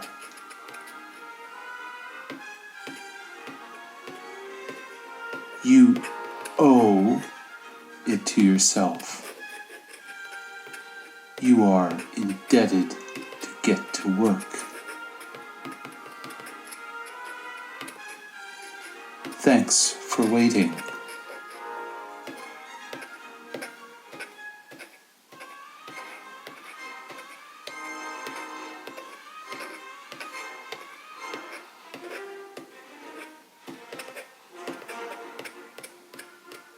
Your call is still in the queue. We hope you enjoy the music.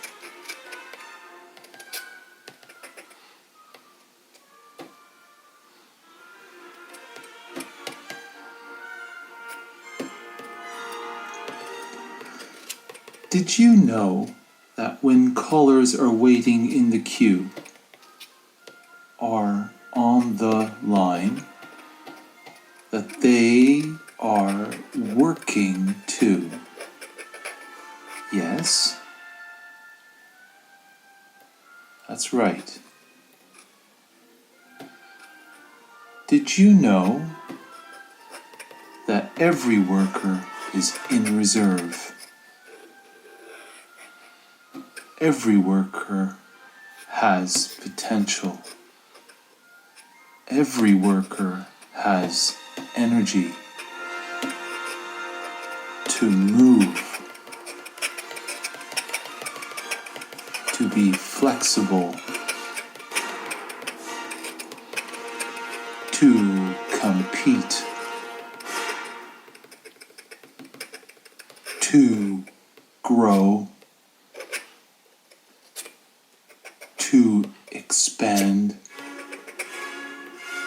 to maximize.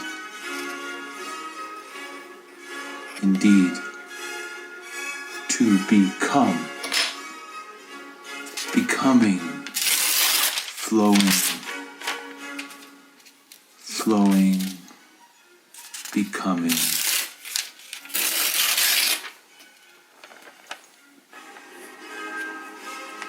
Did you know that your thoughts have value?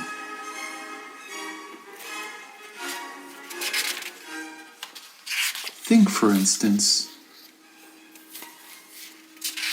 of what Thatcher once said: economics are the method, the object is to change the heart and soul.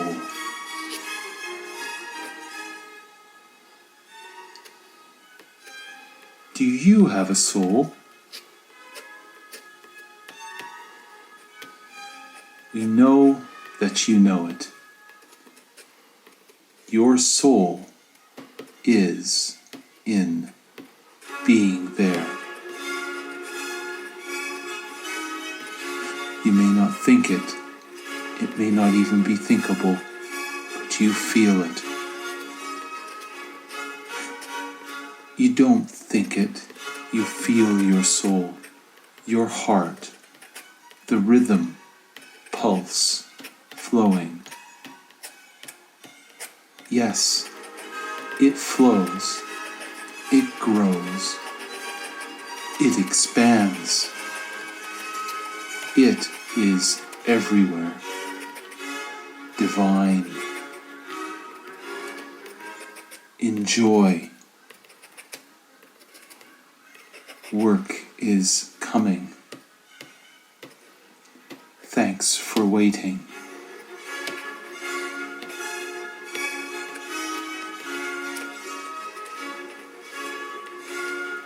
Debt. You owe it to yourself to get to work. Debt is the work in the feeling of something. Feeling something that grows. Feel it. Gravity. You can't think it. Gravity is the feeling of falling.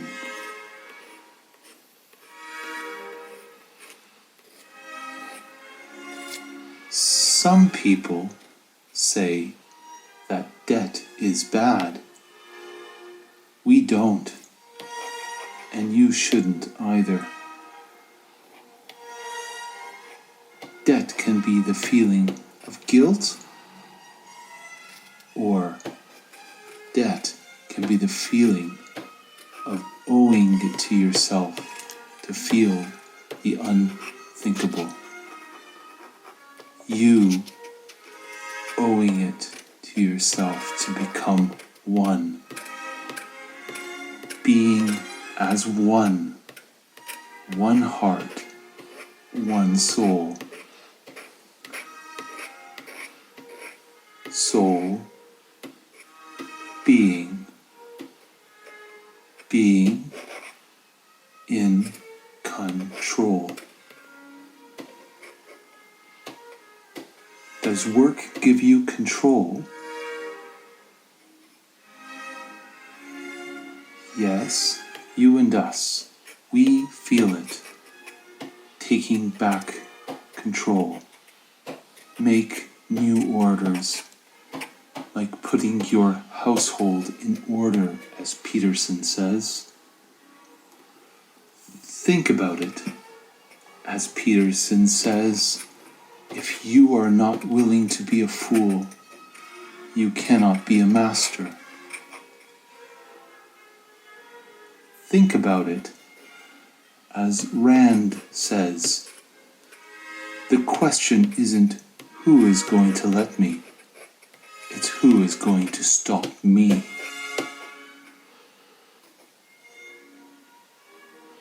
Work is coming.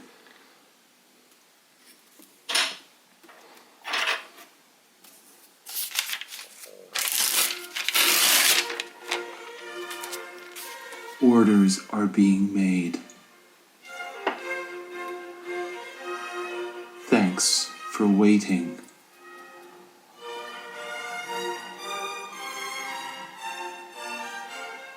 Your call is still in the queue.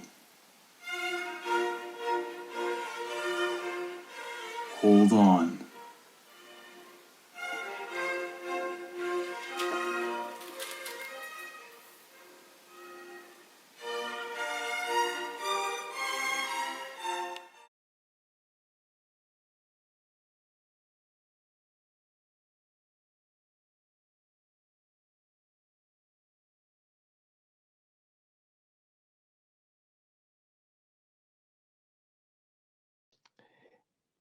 Without making any comments at this point, other than, again, I just I'm tense from that, but I'm going to hold now and bring it over to Shannon and Francesco, who have a rather complex piece. I'm going to give you guys just a moment to coordinate that with Jess, if you've got the screens when they come up to pin them. Thanks.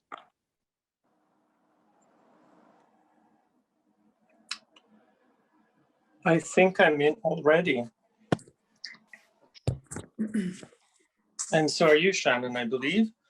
I don't know if we can have our images pinned, perhaps, like with the. Yeah, I'm just trying to do it for you, Francesco. Sorry, I'm just trying to wait. You've got 2 cameras each, haven't you? Yeah. Yeah. Well, just one camera each, 2 connections each. Okay. But you only need 1 pinned. Okay. No. We know there should be 4 in total pinned. I'm no good at Zoom. I shouldn't jump in. Well, there's 2. Let's find you. Beautiful.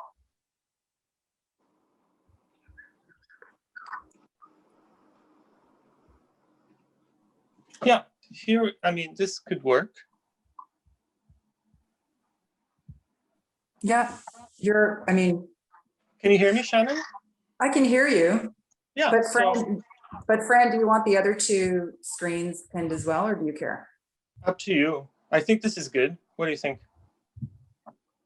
Yeah, sure. You decide. Let's just leave these 2. Okay. All right. So I was thinking, one of the first things I was thinking was how there has been, just coming out of this, is that and we talked about this a little bit. There's at least 2 ways that labor is being talked about, right? There is this more economic theory side, and then there's a more sort of like, I would say, ordinary use of the word. I realized that when we were talking in the conversations that we've had before, I believe we were using more the ordinary sense of the word. We weren't really relying on that economic understanding on the idea of labor, right? Is that right? That's right. Yeah. Yeah. So with that idea, I think like one of the starting points for us was this, and correct me if I'm wrong, but the idea that if we take labor, right, in this ordinary sense as something somewhat unpleasant or a chore, something you have to do, right? That's the connotation that we had. It's something that you're supposed to do always on your own, right? labor, you labor on your own.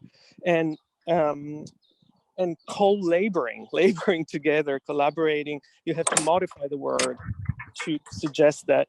And it seems to me, at least this was my starting point, that with play is the opposite, right? You say that little Tommy likes playing together, likes playing on his own, right? You have to qualify the aloneness, because I think normally we think of play as a social activity. And so I guess the idea was, does co-laboring, does laboring not as a solo, as an individual, does it bring some of the quality of those social practices, like playing? I guess this was, I think, the initial questions, the question that we asked, right? Yeah. I mean, and does it? So does it bring that? Does collaborating feel more like playing than laboring? well, I think there's a diffusion of responsibility, which can be very freeing. I'm really never been the kind of artist that would use the word play in relationship to art. Fair enough. Yeah. That's I mean, hateful. I would definitely you're right. use the word work. I would definitely use the word labor. More often than not lately, I would use the word pain. So the idea that I find it very painful. But what collaboration allows you to do, and I've said this many times before, I think all artists work collaboratively, strive for collaborations on actual projects, or in general work collaboratively. I think we all do it very intuitively. But it does allow you to kind of diffuse responsibility, to share responsibility. So sure, it has a quality of playfulness, less pain, more play, perhaps. Yeah, but this idea of responsibility, I think, is really the sharing of the responsibility. I think something we talked about was really this idea of staying with the idea, right? Which is something that, for me, and we talked about this, is probably one of the hardest things when I'm working on my own. The idea? Oh, staying with the idea. What do you mean staying with the idea? Like trusting the idea. Well, there was that exchange earlier. I think it was Keith who said, like, oh, he thought it was going to be a disaster, but Sean kept him. I forget exactly the quote, but there was. I mean, I recognize that sense of like. Sorry. Kept the faith or something. Yeah, kept the faith. That's right. So for me, that really resonated, because for me, that's one of the crucial things that collaboration does. And that carrying the faith on your own, for me, is one of the hardest parts of what we do. So in that sense, again, we're using labor in a very sort of vague sense here, but it unburdens one of that labor of staying with it, which for me is one of the hardest. But I guess that's why I was thinking this is an understanding of labor that's very specific in its vagueness. Right. I don't know. Yeah. So if somebody else tells you the idea isn't completely off the mark, or that it has some use and interest, that somebody can back you up with that, then this is what collaboration gives you. Yeah, a friend of mine, Jacob Wren, who his company PME in Montreal, he works collaboratively all the time with a lot of different people. That's their kind of jam, always has been. And I've worked with them several times, and he always said that, I mean, I guess it's a kind of brainstorming thing too, that when you're brainstorming, you never say no. Like the answer is always yes. And he would kind of apply that to a working together in process to make a project. And there's something about that I say that again. Say that again. Sorry, can you say that? You always say yes, right? That the answer is always yes. It's a little bit like an improv trick or tool.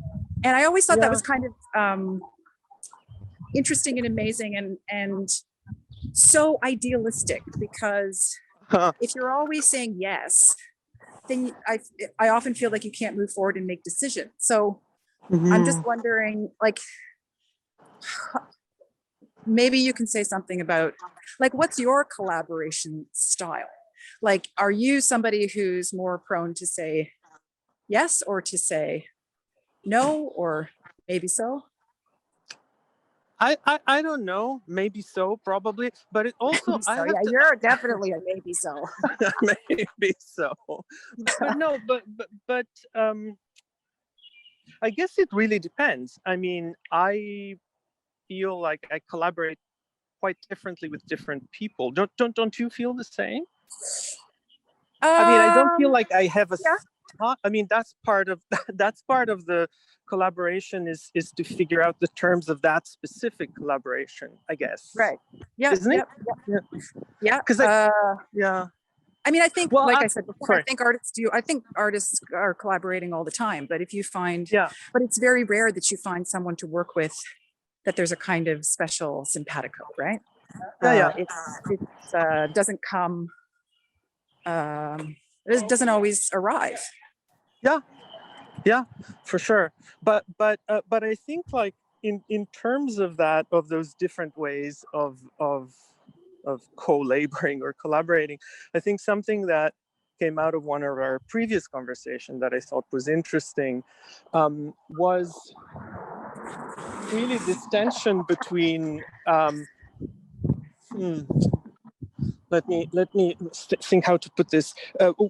You were talking about what you refer to as your job, right? And how you see your job as very different from your practice. But a lot of those things that you think about or describing as producing for other people, to producing other people, supporting other people make their work.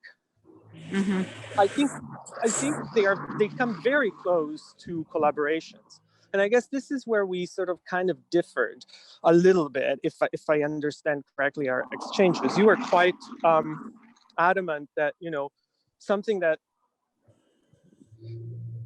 collaboration means well, one of the things that you insisted on the difference between these two, between sort of like two artists collaborating together and a producer working with an artist. And I think there's actually more like of a continuum there than a distinction. Yeah, I mean, the distinction maybe comes in when it comes to kind of shared credit, but then I think that does become a problem if I don't think we have to start from the shared credit or non-shared credit to define the terms of those ways of working together, but instead, if those ways of working together appear to be on a continuum, then I think that would be a good reason to rethink, the sharing of credits and responsibility when it comes to the work. Well, I mean, definitely when you bring up, credit in collaboration, you have to at some point talk about authorship. That's right. That's what I meant. Yeah. Yeah, I mean, authorship, perhaps in the context of, right. So what you're remembering is that I've always used the word, work to apply to my own artistic practice, which maybe is a little mythical to swing back around to what Dave was talking about, but and as it refers, and then I use the word job when it comes to the work I do with other artists.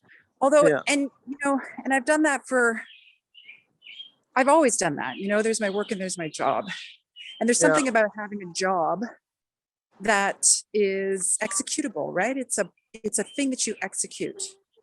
And even though it requires more of my personal creativity than I would like to admit, I still see it as a kind of plan that can be executed, which means I can get it done, right? The work of having an artistic practice, like I said before, I find much more painful. It's not to be executed. There's too many divergences. But this idea of having a job as a producer, curator, programmer and helping other artists make their work. I've done that for decades, and it was really only maybe about 5 years ago I realized, I think I always knew this, but I realized that so many of the decisions I make as a producer impact the work in a way. Absolutely, you would never call them a kind of, they're not collaborations, of course they're not collaborations, but the kind of impact, my fingerprints are all over the thing. The context that's created, or the platform that's a work is presented in, the venue, the people who I invite to come, and that part's undeniable. But I think, although we might talk very easily of working collaboratively in performance art, as opposed to maybe perhaps the way theater talks about collaboration, it's also not something that in performance art we wouldn't say, oh, I collaborated with your producer. Maybe in the same way that you would say in film, I only work with this cinematographer, even though the jobs are so very clearly separated. It's neither here nor there. Sorry, say again. Which is neither here nor there.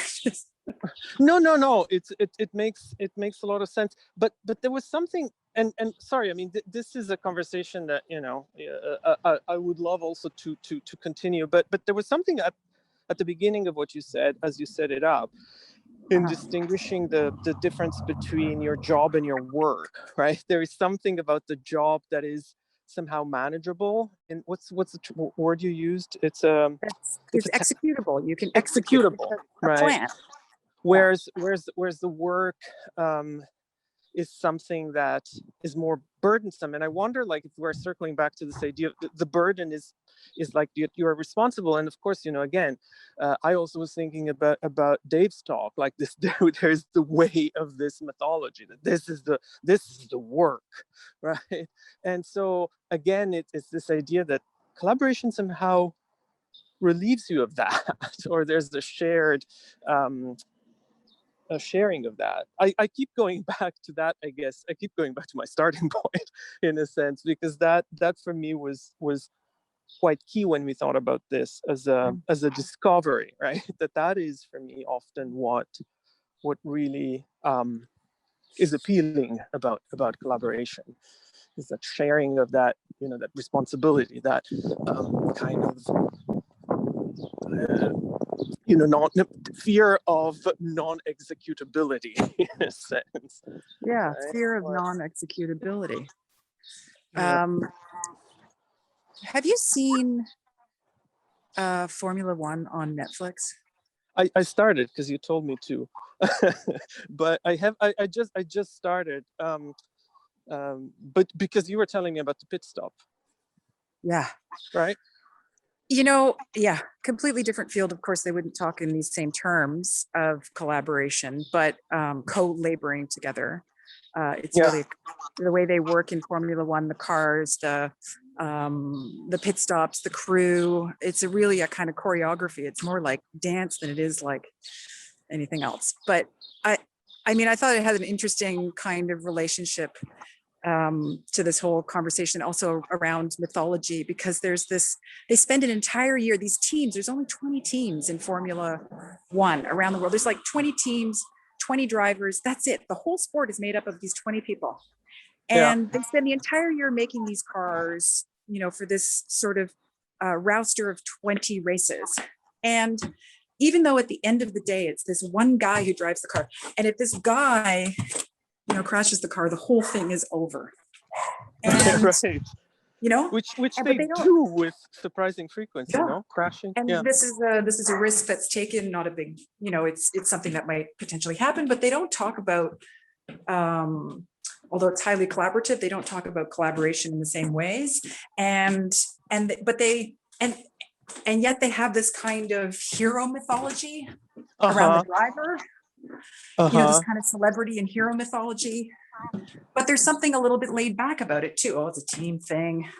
We all do it together. And yet the last 2 hours of the whole thing depends on this one guy driving the car. Right. Well, I guess this is again an interesting maybe metaphor for some of what we were talking about, like authorship or credit, right? And who gets the Anyway, here we are. We should continue this conversation some other time. Oh, Also, no. I just wanted to add that I would also highly suggest Cheer on Netflix for Oh, yes, yes. to contemplate collaboration as well. It's true. Bye. Bye.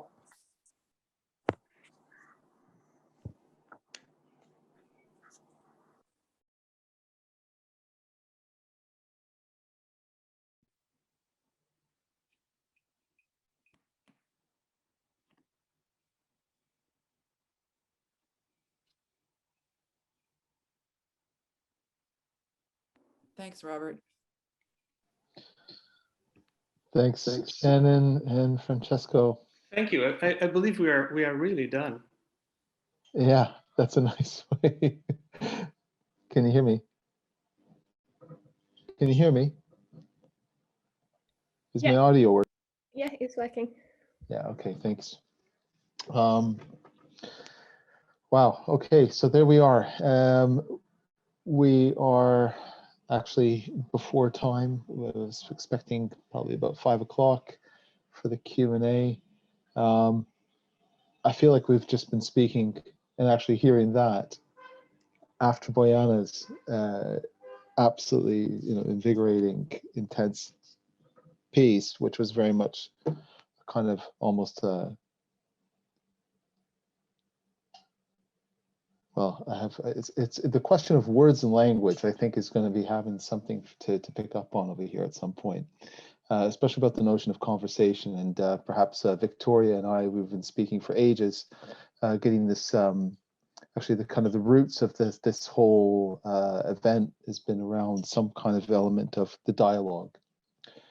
So I kind of wonder with Victoria's, if Victoria's there, if you wanted to come in at any point to maybe pick up, since your piece was actually quite dealt with kind of stopping even verbal discussion, whereas all of our pieces dealt with something, at least either in my case, I guess, just listening to my own voice as someone else's, or having to try to engage one another at some kind of conversational level. So, and of course, Dave Beach is highly critical and analytical piece, fantastic bit of writing there. To step in, I know that there were a number of comments that were coming up in the chat and questions.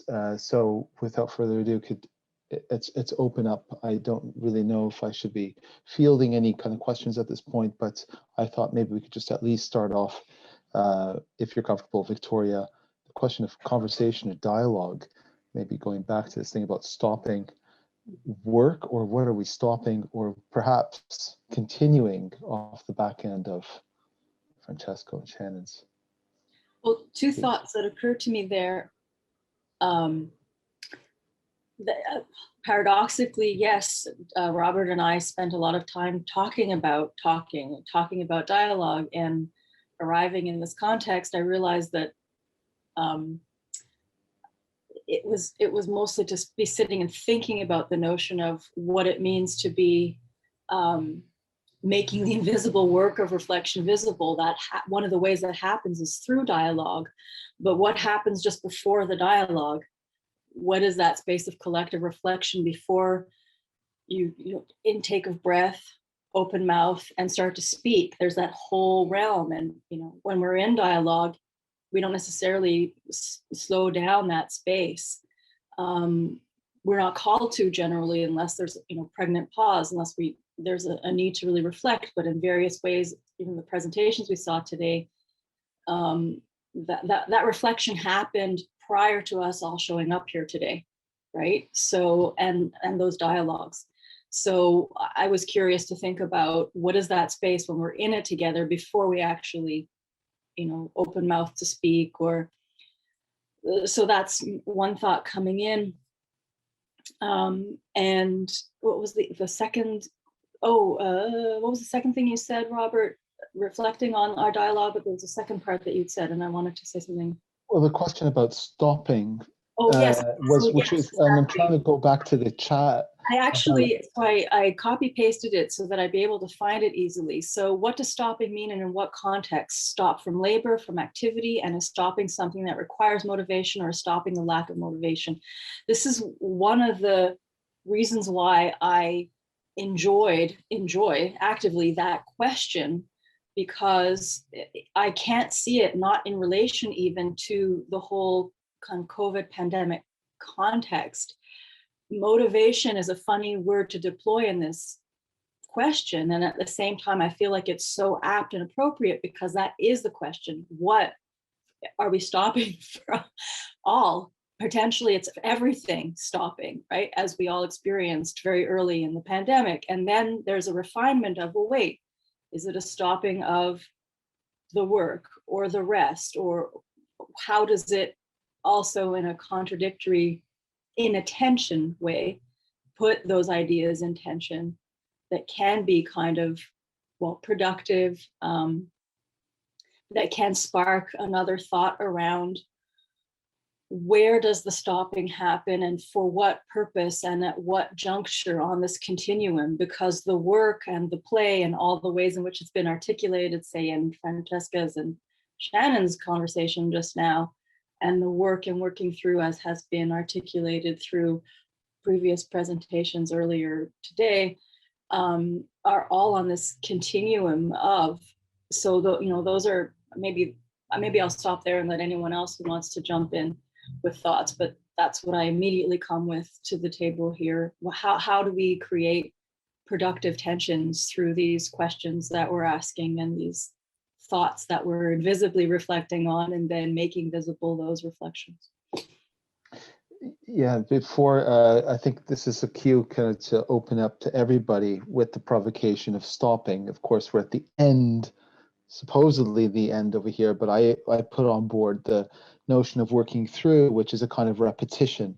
And in a way, you and I guess, I'm trying to bring up something about you and I we're repeating or coming back to something that, and we're probably going to you and I are going to pick this up later, but with everybody over here, the question about labor or work and something else beyond just labor, what that actually means, I guess, as a work ethic was one. And I'm wondering, Dave, if you're there with us, about, I know that people like Kathy Weeks will talk about, we don't stop our jobs completely, but it's much more about re-questioning or shifting the way we live with a kind of work ethic that consumes every aspect of our life, both as artists, but also, as you probably brought up, the kind of more in conjunction with those kind of more invisible workers who are there. Let's say, as I was trying to bring on board a very personal experience of being on hold and not being able to perhaps even get the job and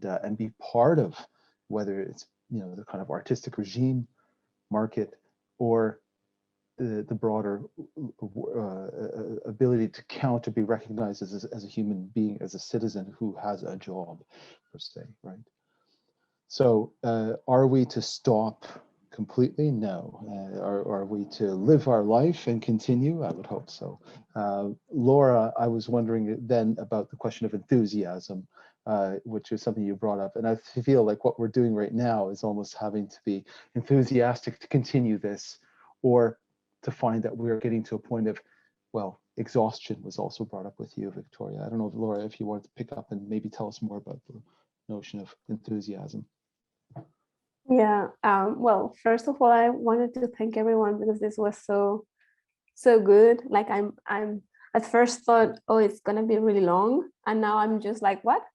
Can we just keep going on? So anyway, yeah. So this notion of enthusiasm, as Remedios Tafra talks about, it's first is this drive that we all have because we really want to, to do something, to see our work basically done, finished, like, or at least this is what drives me. Like, I have an idea and I want to see what happens with this, or something I want to test, or so there is that she says it's been sort of taken by the capitalist machinery, and it's the force behind all the unpaid work, all the extra labor that we do without getting anything from it in terms of either money paid or rest or anything, and so we do that according to her because we are always looking for the next better job. We are also putting on hold our life, thinking, oh, I will be able to live a better life when I get to this point. But of course, that point you never arrive to that point where you are better, stable, have enough money, on all of that. So basically, she says this notion of enthusiasm, which is what drives intellectual and creative work, has been, like stole from us, so that it's the driving force that basically keeps the system going, right, and working.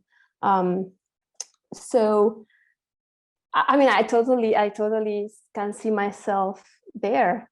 And she's also thinking a lot about like the internet, I suppose, and networks, and how you have to feel a system that is always more and more hungry. They want more and more, and you're never able to feed it enough. You're never quick enough to produce enough stuff for you to be there. So anyway, it's all about, I suppose, figuring out how to use our enthusiasm, because I think that's it's the positive dimension of it, right?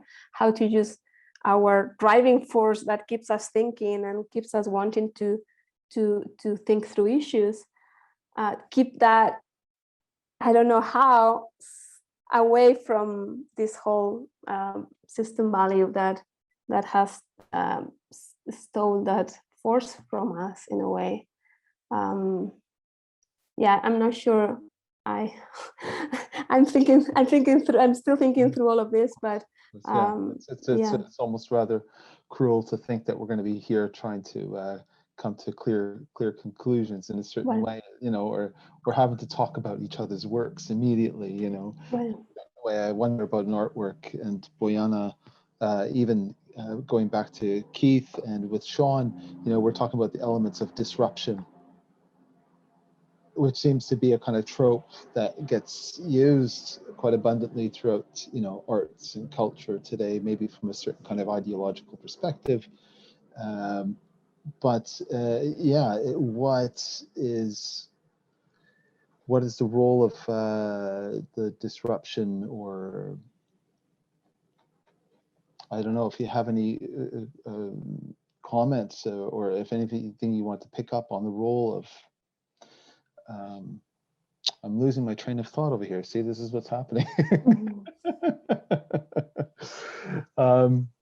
Perhaps, Keith, that's going to be quite clear for both you and Sean about how you have something where you're collaborating with each other, you and Sean, but then you have something like the audience that comes in, a live performance or something, and starts to become part of the work. And you talk about disruption, but when that's maybe either becomes productive or anti-productive in a certain way. Well, I think in that case, yeah, it got handed over, absolutely, and it was out of our control. And I thought it was really interesting in terms of Shannon and Francesco kind of talking about that moment of kind of someone else helping you to keep the faith. And part of that felt it was out of collaboration, but perhaps also that someone else, that kind of labor exchange with Sean was also about a kind of doing a job and tiling being part of that, and being perhaps able to step out of it as well, and be that slightly more objective kind of position where I felt completely in it. So in a way, that position of providing a skill and a kind of a particular labor in itself was also a release as well from some of that pressure, because that job was done. That part of the deal, as it were, had been kind of fully kind of delivered. So the rest was, yeah, I just almost, let's see what happens. Whereas I guess mine was much more invested in, yeah, what that audience was taking, and knowing that I was trying to kind of that it was going to be, it wasn't going to conform to anyone's perhaps kind of set of expectations, and maybe it had to be my own. But I got dragged into the feeling of the audience and how tense that was feeling. And you can't. I'm also a spectator as well at that point, and yeah, I couldn't help but just get kind of almost become part of that audience and feel their level of dissatisfaction or. So yeah, I kind of, it was as was indicated, that kind of keeping the faith and just seeing what happened, and maybe nothing happens ultimately, and that's got to be one of the options, and whether that's failure or not. But I think failures are kind of a big potential part of all of these endeavors, really, and I've seen it in many ways today. That kind of willingness to try something out, and try this technology out as well. And for me, that's been an amazing kind of experience, and seeing how kind of creatively people are pushing and pulling even this medium that we're kind of delivering within at the moment. Yeah, thanks, Keith. It's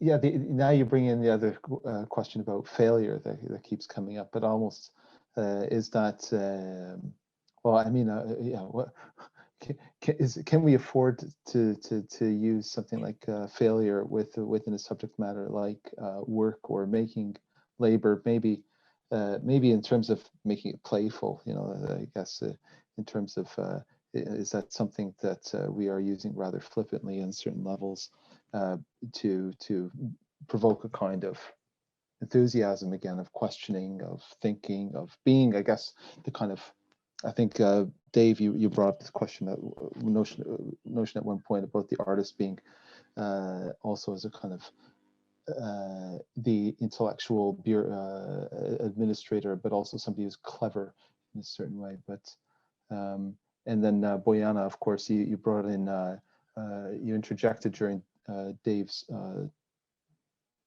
paper in the comments something about also how a colleague of yours who's also been working on the question about maybe about the myth of the artist.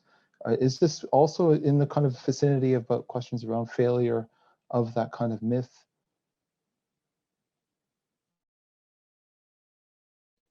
I guess I'm trying to prompt to open up a question between both Boyana and Dave there. Oh, sorry. I guess to me, there's two sort of, as a performance artist, a question of failure is very important, and it's sort of woven into the work. As I also try to tell my students that it is important to fail, genuinely, not pretend. But I think on the other hand, in terms of the content of the work, like of the things that I'm thinking about, and especially in terms of, you know, my own native land of former Yugoslavia and the Balkans, and labor, there are people who are working in factories who are not allowed to fail, right? So there's that. There's people who are not allowed to take pause because they have to work, otherwise they can't provide for their families. And then there's also the fact of once they're working, they're not allowed to fail. And there's stories about women in factories not allowed to go to pee, which is why I'm using that, but are wearing diapers in order not to go and pee, right? So there's that labor. So it's a kind of there's a privilege in failure, right? And then there's this other side of things. And that's what I'm interested in to look at in terms of the politics of the work that I'm doing. A few years ago, before the pandemic, I did in terms of intervention or disruption, I was doing a piece in Serbia. For the first time, I was doing performance piece it back home. And I was extremely, nervous about it. I didn't know how these actions that I'm doing are going to be read by people, because it was in the street and it was in the public. And I had just the passersby were stopping and asking me what the fuck I'm doing there. I was writing, I was basically typing on the typewriter in the middle of the street. And, I said, I'm writing emails, I'm writing poems to the International Monetary Fund, and people loved it. And instead of, they asked me to read the poems to them, they understood them. There was no barriers whatsoever, even though I thought that the poems were very, very kind of abstracted and Dadaistic, but it translated so well and they could read it. So there was a political, I think there's a really interesting and important political act of being outside of the gallery space, being outside of the kind of the common space for this. And see where the intersections of the kind of artistic labor and people and, labor that they experience in their life, which is going to work, meets. And I was really happy that I got this response from people. So that's just some thoughts about disruption and, and failure, I guess. And how that happens, particularly out when you're not in a designated space that's qualified as an artistic institution per se. Yeah, of course. And it would have been great actually today if a colleague of mine was here, Ben Perry, who works specifically with kind of roles of art forms that can be about intervention. And I know that he would even approach with that with a question of whether it's got to be about art or non-art in the first place. Yeah. So, and that opens up into a different dimension of anti-aesthetics in some cases, or some shape or form. And I don't know if anybody else wants to pick up on that, but I feel like I've been talking enough at this point. And if anybody wants to start to open up their mic and come in, you're welcome to at this point, or pick up on anything that was brought up in the chat bar earlier, which I couldn't completely see, by the way, because I had to correspond both with Jess and individual performers. So forgive me if I can't quite go back to find some of those comments or questions, but you're very welcome to jump in at this point.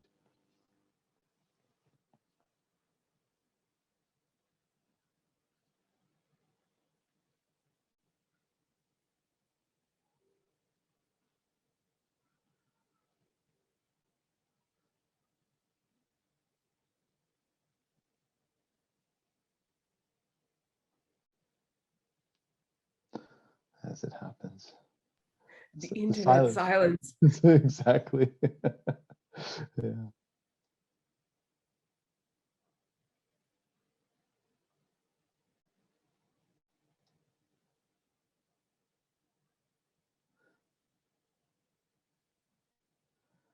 I've got a question from Penny. Penny, by the way, I caught you earlier saying something that you are in a forest, you are somewhere more remote, and are you in Greece? No, sorry, not so. Penny, I'm mixing that up over here. Of course, you're dealing with Penny Hay is doing the Forest of Imagination. I'm thinking of that right now, which is a wonderful project that she's been doing. Penny, about interruption. What is there to say? Earlier on, I'm still thinking about, we say interruption, disruption, failure, and there's a very particular, I'm trying to get my head around the notion of resistance, which nowadays it seems to have a currency about, that it seems to empower certain people by being able to stand up against and maybe claim some kind of justice or whatever. And as artists, of course, I'm wondering about that more as an unconscious process, about whether we interrupt ourselves in some cases by, and I think this was coming up in Victoria's piece about people bring up questions about motivation, questions about exhaustion, hesitation, And I instantly was thinking about the notion of resistance, which can also work, as Freud would say, at an unconscious level. And that's the unconscious labor. Sometimes, rather peculiarly, we stop ourselves or hold ourselves back from, trying to, do something we're not sure of. Maybe there's questions about doubt and so on and so forth. But we know that these kind of behaviors, or maybe resistances, or maybe have come up in other ways, anxieties, increased forms of depression and things like this over COVID-19, but we know also beforehand. So what is interruption as this kind of broader, more psychical form of resistance? To kind of understand that as being part of how that complicates the process of making art or living one's life in and around work. Now, I think I'm just going off more on tangents over here, but that's my thoughts on taking interruption more to a broader discussion about resistance beyond the politics of resistance. Brenda, glad you joined us there. The filming process is also affected by the disruption of the experience in the space. Brenda, do you mean, for example, about the us using the internet? Of course, we have things that kind of. I was really concerned at certain points with Boyana that when you were using two cameras, for example, and especially when you put the one inside where we had to listen, where, that's where it was kind of the main space. It's like that sometimes I got the kind of technical disruption, but it's really played in terms of kind of almost energetic or almost a desperate feeling, and it added a kind of intensity. Is the line going to break? Are we going to lose the words in that particular angle? And then all we're going to see is the other camera, if it still works, of you just with the bag objectively there. It was just, I was quite surprised today that we haven't had that kind of technical break. But yeah, that's maybe at a low level of disruption, but I'm glad it worked. Me too. Yeah.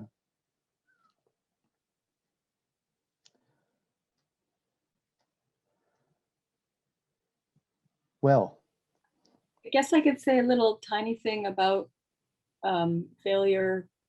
A thought that occurs to me here now is because it is a kind of interruption, it's also an enforced pause, right? And it's another space that opens up. And I know it was mentioned a bit earlier, Bohana mentioned about, failing in making is a necessity as a way of learning. But within that, and also sort of around that, thinking about the discomfort that can engender, but that part of that discomfort is because, again, it sort of slows down time and space, it stretches things out, and sometimes that's not, or it distorts in the moment our notion and our perception of time and how time is moving. So there's something about the relationship between failure and time and space. And again, that continuum, it can be really nourishing, except that it's not something that we feel in the moment, but that does something in that space because it does open up that space. That was one thing. And then the other, again, coming back to what Bwana was saying, how, who has the luxury of stopping and who has the luxury of that space of failure. It is, in a sense, a luxury to be afforded that kind of time and space where things can slow down. And there's so much to say about that, and I won't, but I feel like it is an important thing to highlight nonetheless. Who, when, what has that opportunity. Mm-hmm.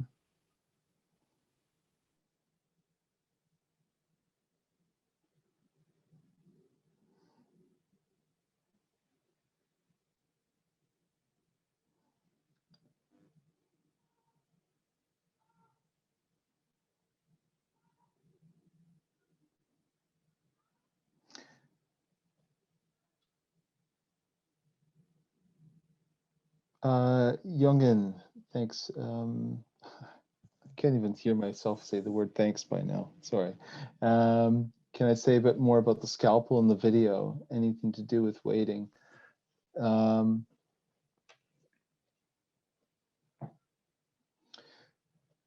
I honestly, I don't really know exactly where that's coming from. It's just something that I didn't want to use a pencil and to be marking the page per se. But it was a blunted scalpel, obviously. If you saw the tip, it wasn't exactly able to cut, physically cut, but I thought I was kept, I still, yeah, I'm not totally sure exactly. You know, you sometimes make a work and it's hard to kind of put it exactly into words why. That's why you make the work and it comes out there. It's a conundrum, really, as a tool that doesn't really remove, but still, you know, with the copy order pad, still leaves something behind underneath through the transfer paper onto the copy sheet. I kept thinking more about what still holds with me is going back to this thing about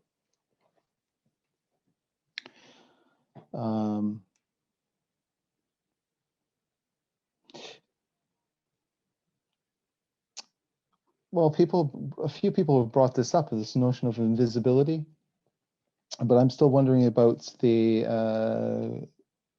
question about how some people are engage in form of erasure, of removing themselves. So I'm wondering, somebody brought up the example of Teshing Say, yeah, I think that's, I don't want to open up the can of worms and go off on a tangent there, because I think we've only got the last 5 minutes, but yeah, the scalpel is a kind of metaphor of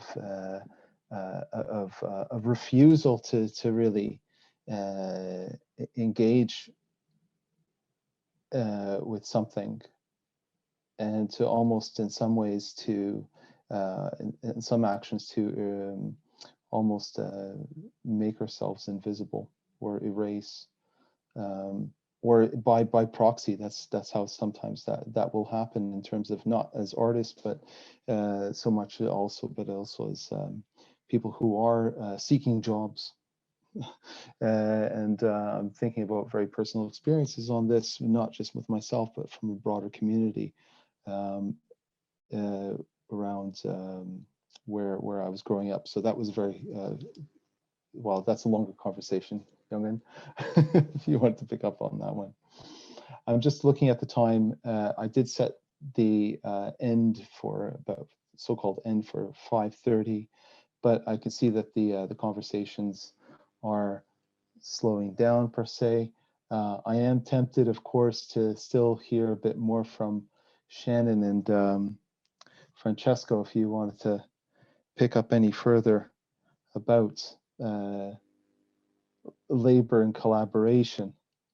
I was thinking much more about, well, one is collaborating, or people working together, supposedly, as a network, but also as friendship, which means is that really a collaboration? And both of you are friends, aren't you?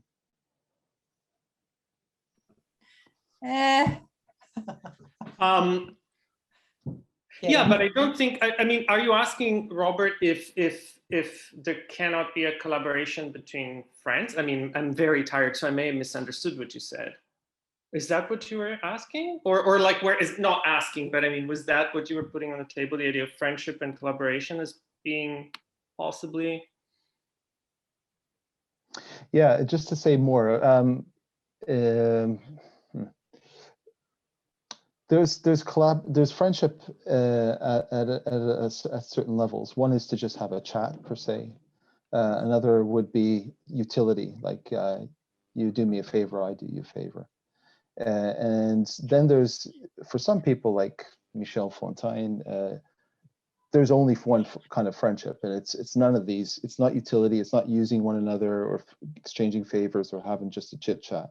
It's somehow, you know, I was thinking of camaraderie, bonding, you know, something that it doesn't just end by having a project per se at a professional capacity where you can have a certain distance from one another. So I'm wondering what collaboration does in terms of the relation, the very social relation between certain people who are working together, especially sometimes when they don't see eye to eye. Sometimes friends can piss each other off and, you know, not Well, want to. I mean, it's, you know, I hear what you're saying. I mean, there are people who I've had long, let's in this context call them collaborative relationship of friendships with people who I'll talk to about my work, but we might necessarily, like we won't actually make anything together. And then there's the very fleeting collaborations that come in and out of your life because you're helping someone make something or you're producing something or that kind of thing that we talked about as we were walking. In one of the sort of lead up conversation Fran and I had coming into this, we started to talk about, you know, collaboration and our collaborations, and we started laughing really hard because we realized that actually we've not really ever collaborated. Actually, I mean, yeah, you know, I've helped Fran make something. We talk about performance art all the time. Our work and way of thinking is very similar in a way. But have we actually ever made something all our own together? And, you know, we were knee deep into these conversations and we laughed our asses off because we realized that we hadn't. So it just kind of appears that way somehow. It's the performance of collaborating. Until now. Well, sure.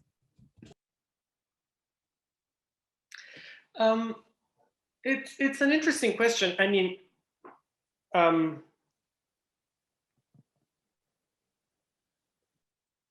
oh my God, my brain is working at a very reduced speed. I also had my second shot 2 days ago, so I'm also going through that a little bit. I think, like,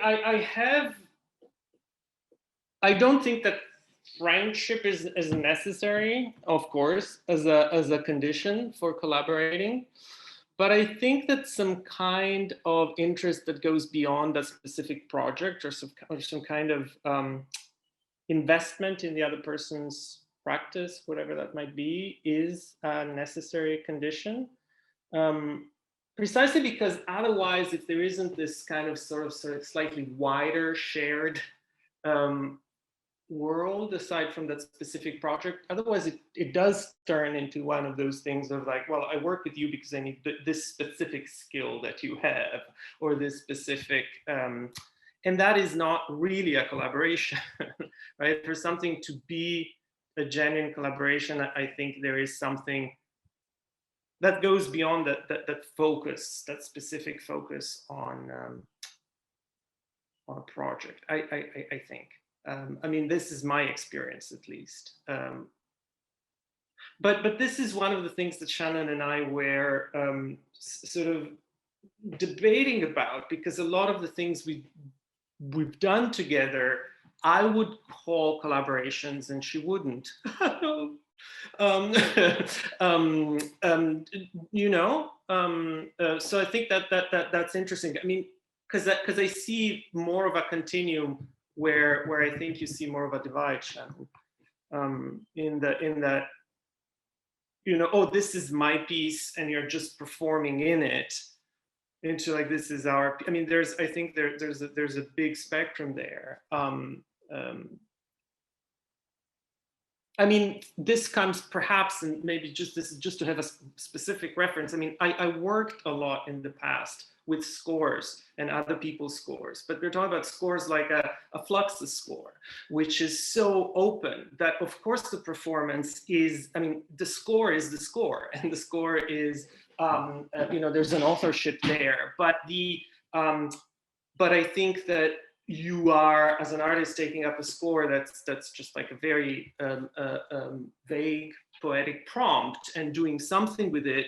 You are, in a sense, authoring a realization of that score that then someone else can perform and do your realization. But you are sort of, and so in that sense, I think that it is, I mean, the line between only performing someone else's work or authoring the work together, for me is more blurry.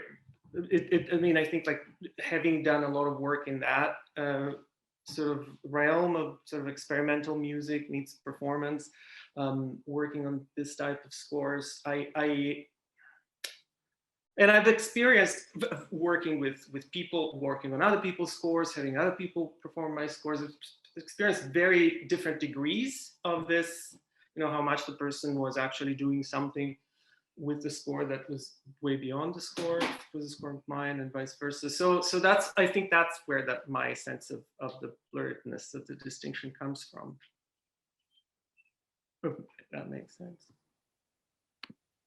Yeah, which the role of language, of course, and what a score and an instruction starts to do in terms of the labor, going back to this thing about a kind of mode of production, and how it's something is maybe produced and reproduced repeatedly in certain ways. But whether you're, I always think of like Lamont Young's 1960s, I think it was scores basically says, you know, draw a line, follow the line.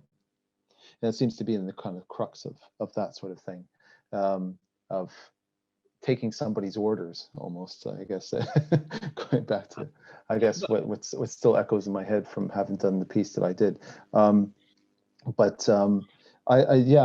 just wondering, I've clearly been having, developing a kind of dialogue or conversations both with so many of you over here, and it's been such an absolute privilege and pleasure to have had this chance of bringing this together. So I wanted to first just say to everybody, thank you, not for just for waiting, but thanks so much for coming through and making this happen. And in some shape or form, perhaps there will be a continuum without too much of an interruption, wherever at a different time and place to meet up or pick this up again. I feel like I'm starting to bring this to a close right now. So if anybody is inclined to have some, to make the final words, reflections from the forest. Penny, thanks, and thanks to everybody's comments.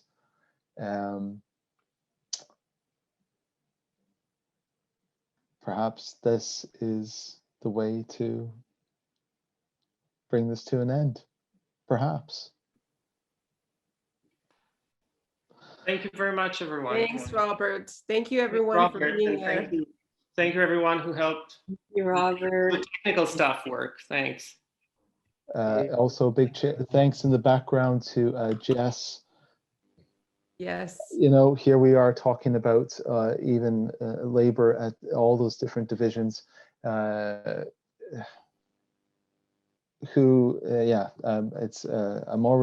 at the point of now of a loss of words. So just to acknowledge Laura. Yes, thank you. Victoria, Keith, Sean, Boyana, Francesco, Shannon, and I think Dave is already gone there. So we're welcome to close the meeting. Jess, by all means, let's end this. Thank you all. Thank you all. Bye.